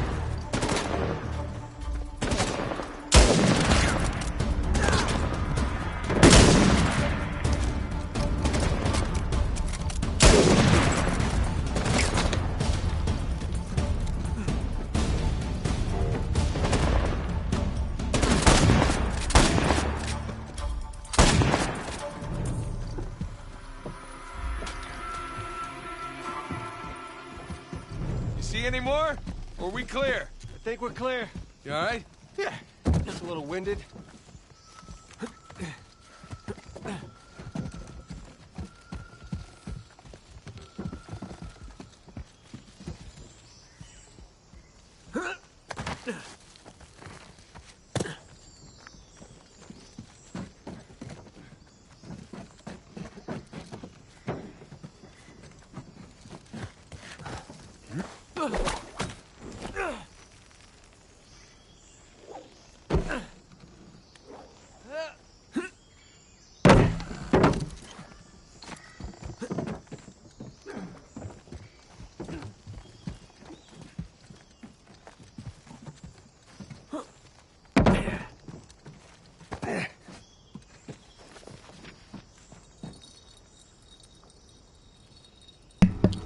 Franklin, forgive me. I dared not speak of this in the presences of our families last night.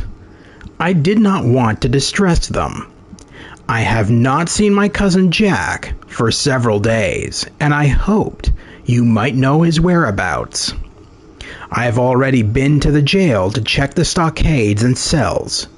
It wouldn't be the first time he was detained there, but I only saw the usual gathering of drunkards. Something has surely happened to him, but no one dares speak of it. I must be forthright. I fear it is related to the meetings you both attend 'neath the church every half moon. They are an open secret, and if I know of them, it is certain the founders know of them as well. If you have heard anything, I implore you, please tell me. Matthew.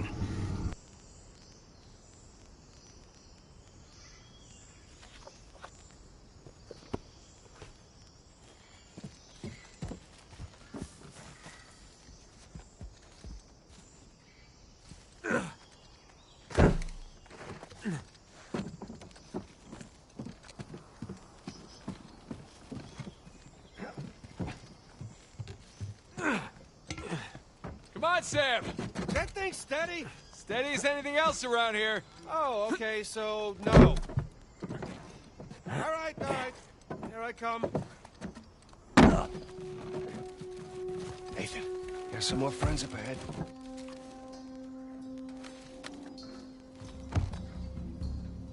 Einer. The whole place is falling apart. Pass op, man. There's an old building over there. Look, there is like this. Ah. We're throwing a couple of supplements. Villages. This is something else.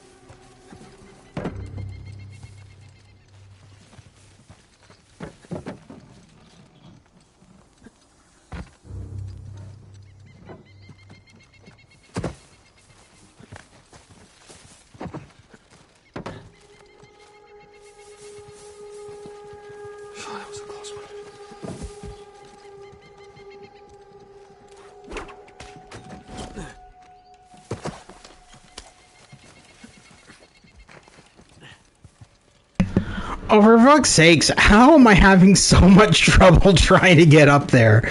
This is ridiculous. All I'm trying to do is get to that window so I can pull down that one guard. But Nathan can't seem to stand on his own 2 feet long enough for me to get up there.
I'll be here soon.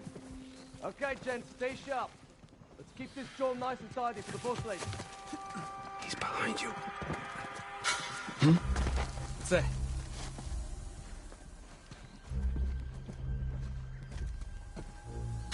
What the? They're right here!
I just want to point out the way that guy died is freaking hilarious. He was like literally jumping over to my side and I killed him on his way towards his jump. And he just like flatlined right on this side. That's the first time I've seen that happen. That's pretty funny. It's always funny when you see crazy deaths in games.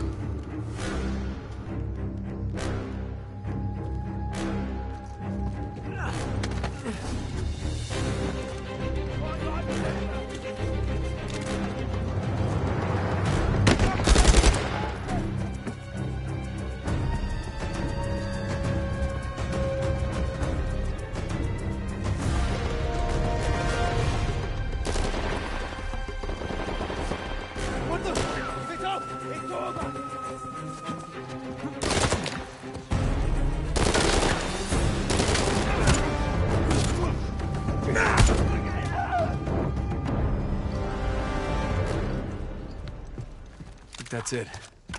For now. We just better keep moving.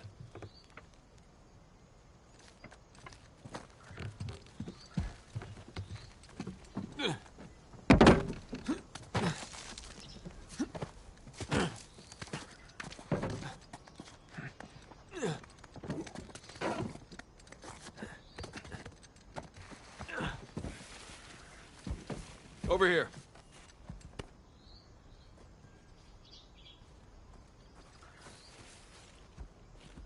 Come on, ready? Ready.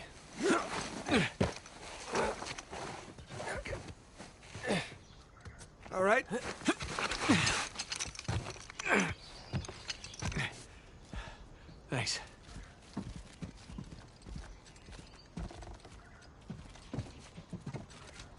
fool. It's a long way down.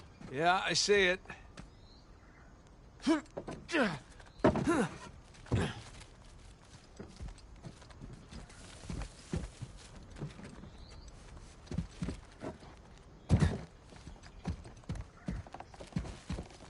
Okay.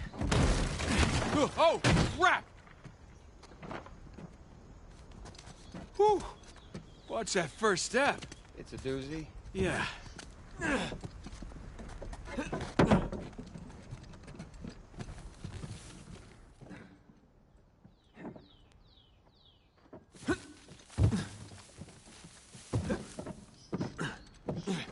Ladder's busted in the middle.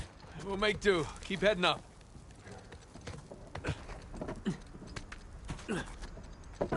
How you doing back there? It's a hell of a view. Almost there, Sam.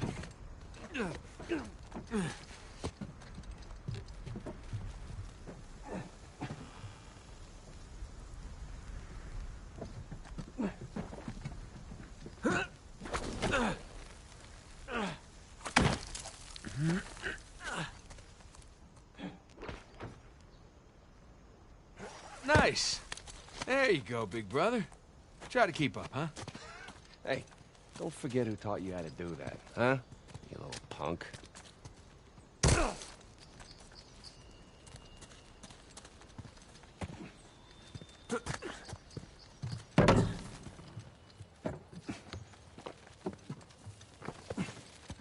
Okay, now what?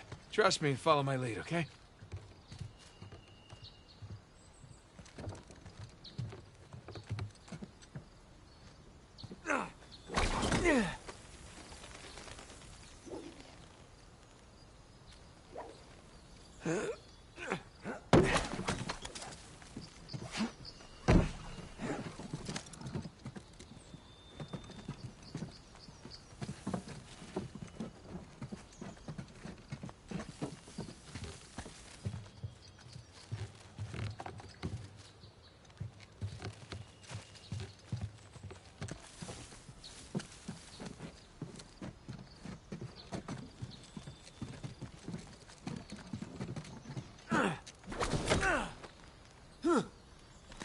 Do all of that then?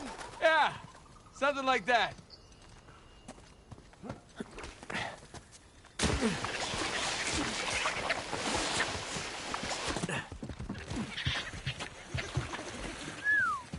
We're definitely in the high-rent district now. Not residential, though. I think some kind of administration building? Probably.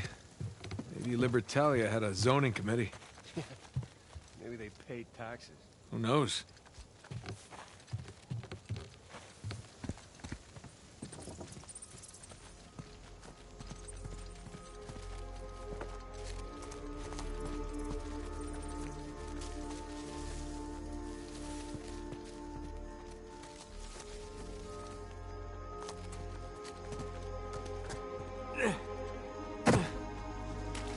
Holy crap. Not missing colonists. Some of them, anyway. Jesus. Cannons, improvised barricades? What the hell happened here? Some kind of battle. It's a rhetorical question. The real question is who's fighting who? Why?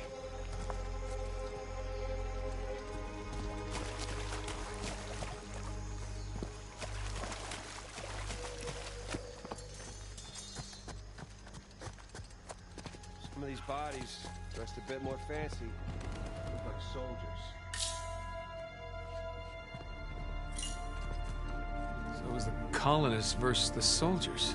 And if that's the treasury up there, It appears someone was trying to make a withdrawal. Man, this is impressive. to say the least.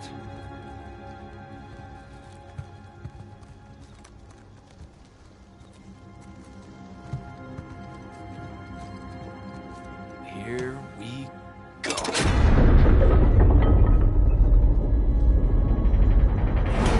Or not. You wanna give me a hand? Yeah.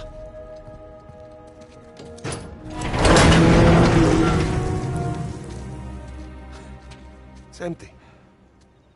Of course it is. You think Rafe? No. Nothing's been touched in here for hundreds of years. Right. Well, search for clues? Yeah, search for clues.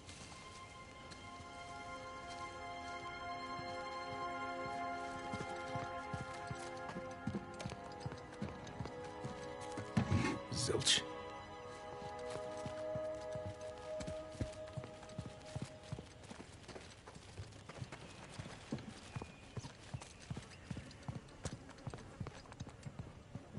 What's this? Old manifest. Lots of treasure.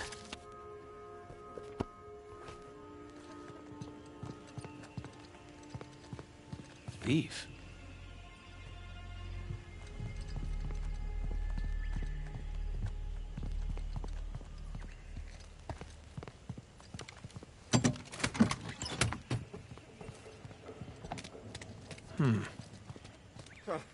He ain't getting up. Nah. Captain Avery. You've certainly seen better days.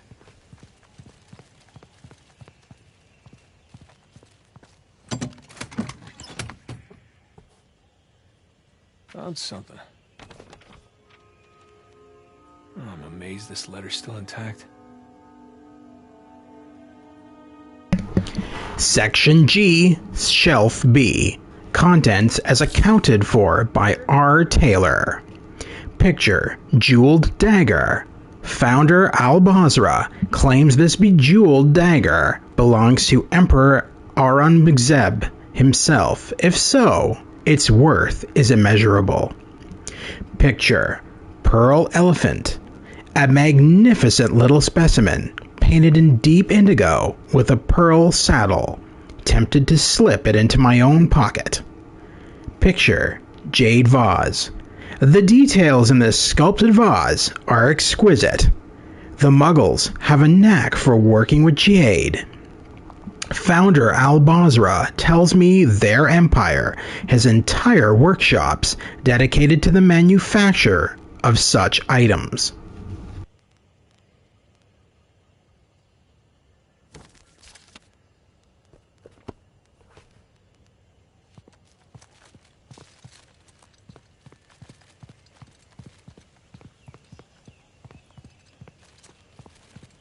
Hey, Nathan, check it out.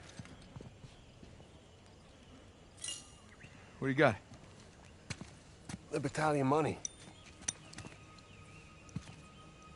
Says Avery's sigil on it.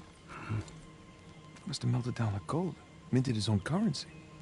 So based on that, all the manifests on the shelves, the treasure was here. Yeah. Leaves the bigger question. Where is it now? Okay, so we know that there was fighting outside. Yeah. And inside? What, you think the colonists stole it? No. I think they were trying to reclaim what was theirs. Look. There's Avery. 2. Founders of Libertalia. All marked with the word thief. Not murderer, not tyrant. Thief. So by the time the colonists busted in here, treasure was already gone. Yeah, because these guys had already taken it for themselves. Pirates will be pirates, right? Pirates will be pirates.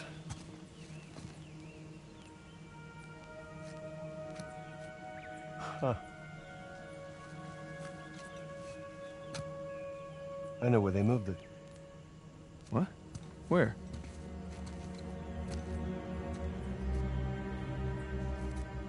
It's a map. Yeah, right there. That's our treasury. It's a map of Libertalia. Right, so follow it to the other side of the island there, look. Right there. New Devon. Avery was from Devon, England. He sure was. Man, those are some seriously large mansions. Each of them has its own sigil, too. Because that's where they lived. What do you say we, climb that watchtower, huh? Get our bearings. New Devon, here we come.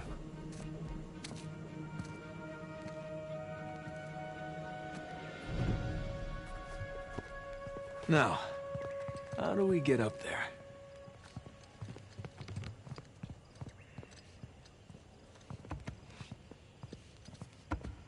Okay, ready?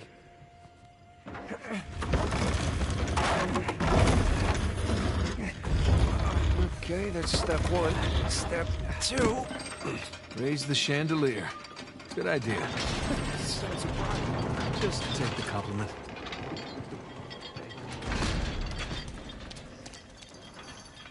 All right. Now the place is looking classy. Let's get up there.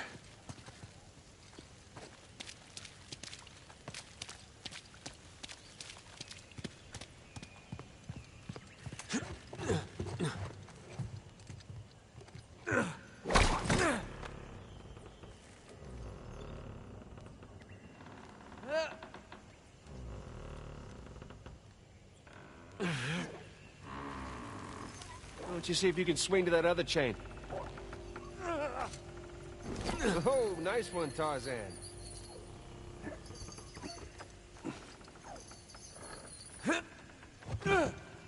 Excuse me. Oh, sorry, Condon. Baldridge. What? You're stepping on Baldridge. Oh, so I am.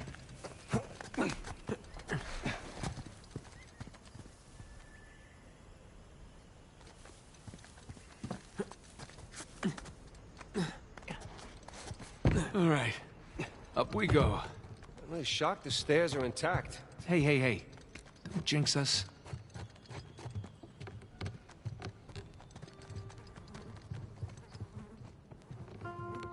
Oops. Spoke too soon. Like I said.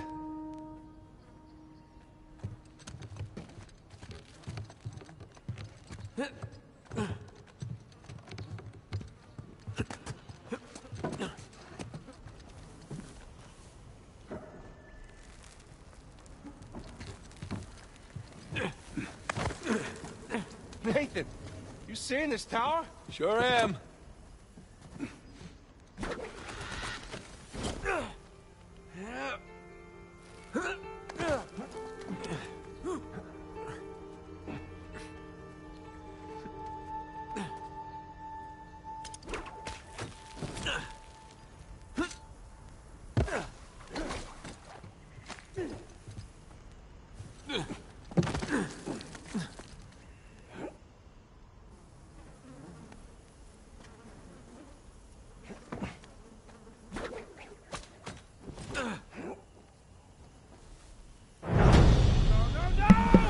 Okay, what the hell just happened there? I didn't even press a button. He literally just let go of his grapple hook for whatever reason.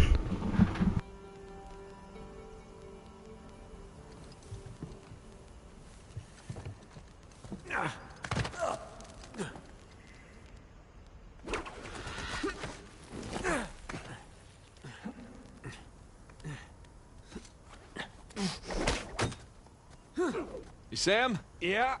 All right, just making sure you haven't plummeted to your death. Just about there. Sure is excited.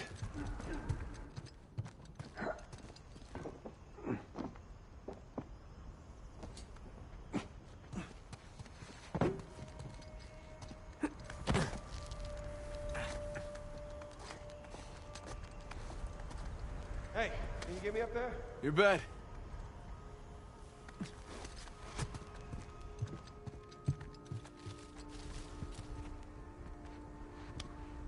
Come on, ready? Ready.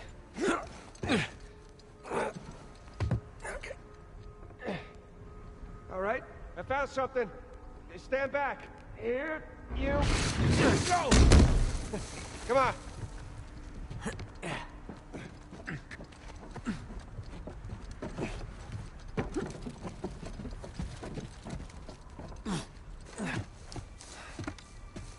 Oh. Quite the crow's nest, huh? There it is. Just on the other side of the river. Now, what do you say we go? Rob from the rich, huh?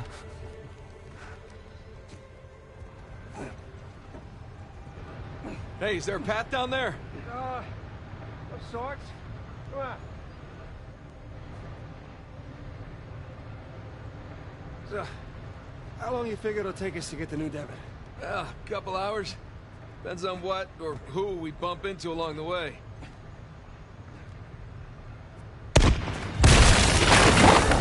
RPG! Oh, shit! Jesus! You all right? Yeah! Come on!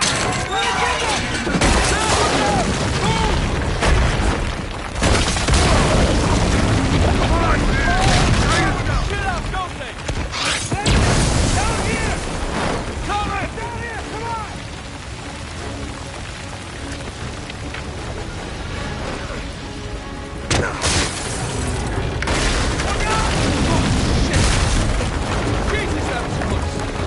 Something tells me they've had enough of us. Really? What gives you that idea? Down here, quick! Don't wait, just go! Nathan! Nathan! Get up, brother. We gotta go. We gotta go! Now!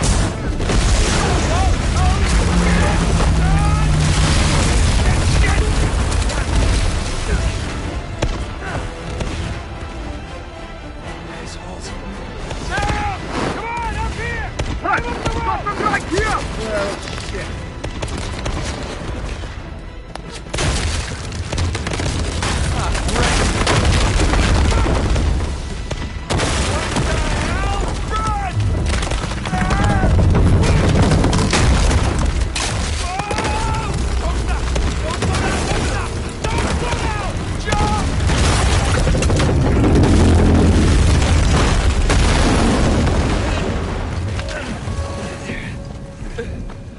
Thanks. Oh, this is nuts! Run! Help me get the goddamn door open! Keep running! Don't stop! Okay. Shit!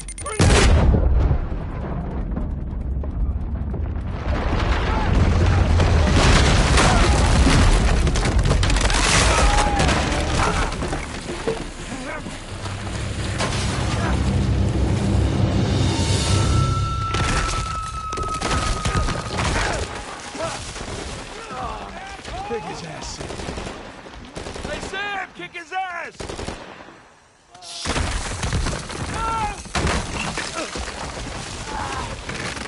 All right, let's try this again.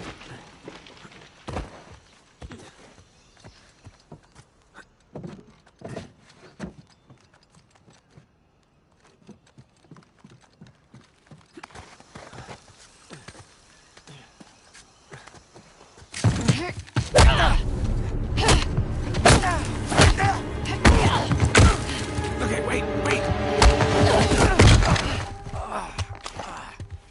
Hey, Nadine. Great to see you again. Okay, mango. What are you on about? Oh, it's my safe word. Are you always this clever? Have my moments. Yes. You and your brother have proven yourselves the more capable treasure hunters on the island. Shame we're not on the same side. Hey, there's still time. Trust a Drake. I'm not falling for that again. Hey, just let's talk.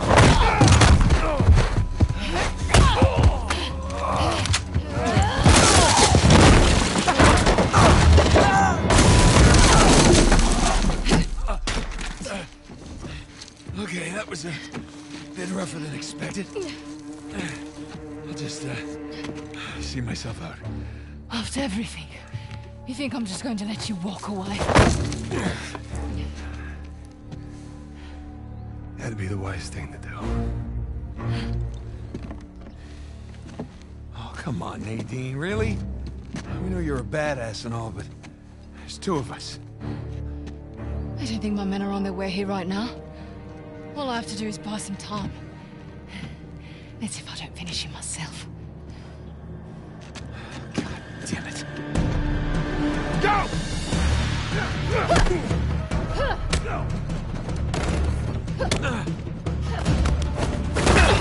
I'm tired of this island. I'm tired of your brother. And I'm tired of you. I know you don't. Get out!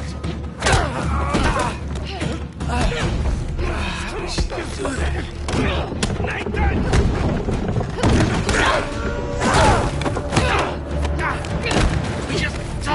I don't think so.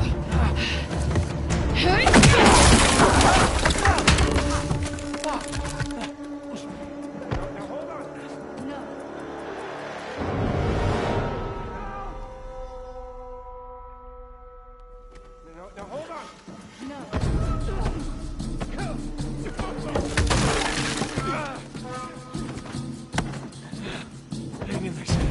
I'm coming.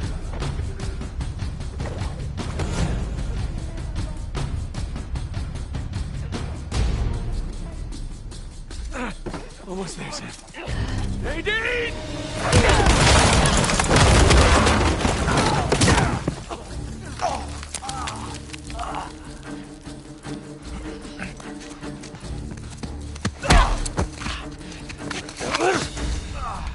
You're fast, but you're not that fast. Hey, forget about her. Come on, we gotta get out of here before they... Shit. Whoa, whoa, whoa, whoa, whoa. Everybody just calm down, okay? Well, this is interesting. Nate? Samuel? Put your guns down! All of you! No. Rafe, this guy's on edge. Oh, don't worry about him, Nadine. These guys don't kill anyone in cold blood. It's just not their style. You willing to bet her life on that? Go ahead, then. Shoot her. Sam. I die, you both die. So be it. Not another step! You mean... like this? Sam, put the gun down. I warned you. Do it! It's done! Hold your fire! Don't shoot! Put it down. It's done. Okay? It's done. Don't worry, Nadine. It's not their style. I say, I didn't think he had it in him.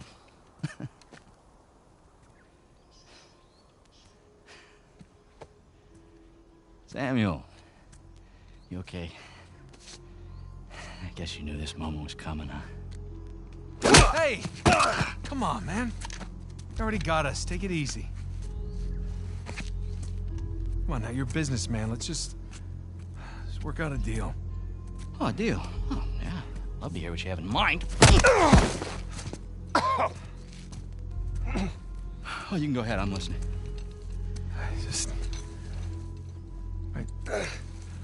You want to find Avery's treasure? We'll help you find it. And in exchange, I let you live? Yeah. That and a small cut. The gauchos on this guy. Just enough to get him his freedom, okay? His freedom? Nathan. Yeah. He did hard time. Our time. And the guy who broke him out, Hector Alcazar, he owes him a lot of money. Whoa. What the hell are you talking about, Nate? Hector Alcazar died in a shootout in Argentina like 6 months ago. I'm the one that got Samuel out.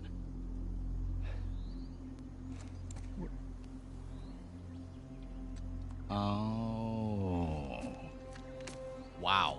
What did he tell you? Sam, what kind of story did you cook up? Alcazar? Really? You lied? You lied to your baby brother? We're wasting time. Just a second. Thing is, Nate, I never stopped looking for Avery's treasure. I just kept running into these dead ends. And then I hear that our dear old Samuel Drake, an authority on Avery, is alive and somewhat well.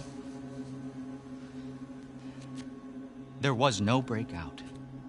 I bribed the prison warden, and your brother, he just waltzed right out the front gate. He spent the last 2 years tracking down a second St. Dismas cross. You know what? He did it all with me. No. Oh, yeah? No, that's bullshit. Oh. Sam, care to refute? Nate.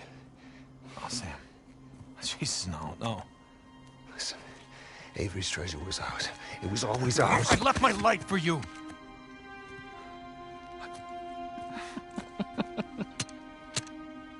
Hey, look, Nate, if it's any consolation, he duped me too.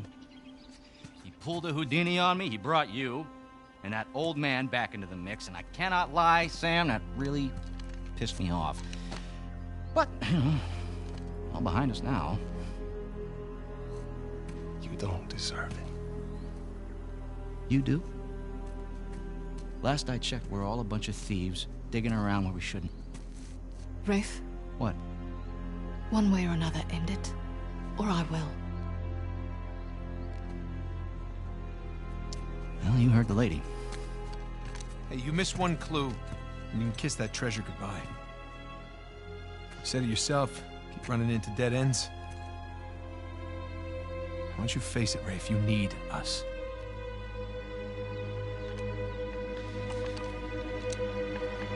Yeah, you're right.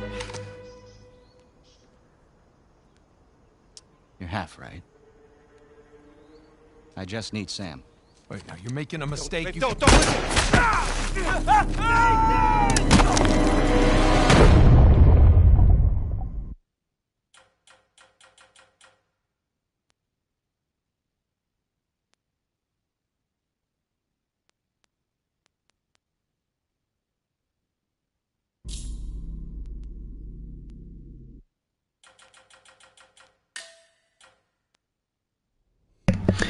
And that's where we're going to end it for now. So yeah, that was Uncharted 4, A Thief's End. Tune in tomorrow for the continuation where we find out what happened to Nate. Did he fall to his death? Is he still alive? We'll find out tomorrow. That was an interesting cutscene where we learned that Samuel Drake was lying to us the entire time and that we didn't actually need to owe Alcazar money. So yeah, bit of a twist and turn there. So I thank you, thanks to Dana for tuning into the live stream today and everybody else who tuned in. And anybody watching after the fact, it's always greatly appreciated. Where you punch women. You just like the part. Thank you, Sir Spankum. Sir Spankum's coming in at the last possible second when I'm ending this stream. You like the part where we punch women? Well, there we go. You'll be seeing more of that tomorrow. There's going to be more punching of women in tomorrow's stream of Uncharted. But yes, thank you to everybody who tuned in and everybody watching after the fact. It's always greatly appreciated. Thank you to Dana and Sir Spankums, even though he came in at the last possible second. It's always greatly appreciated regardless. If you like what you see, please consider liking and subscribing for future content. I cover PlayStation 4, PlayStation 5, PC, and VR games.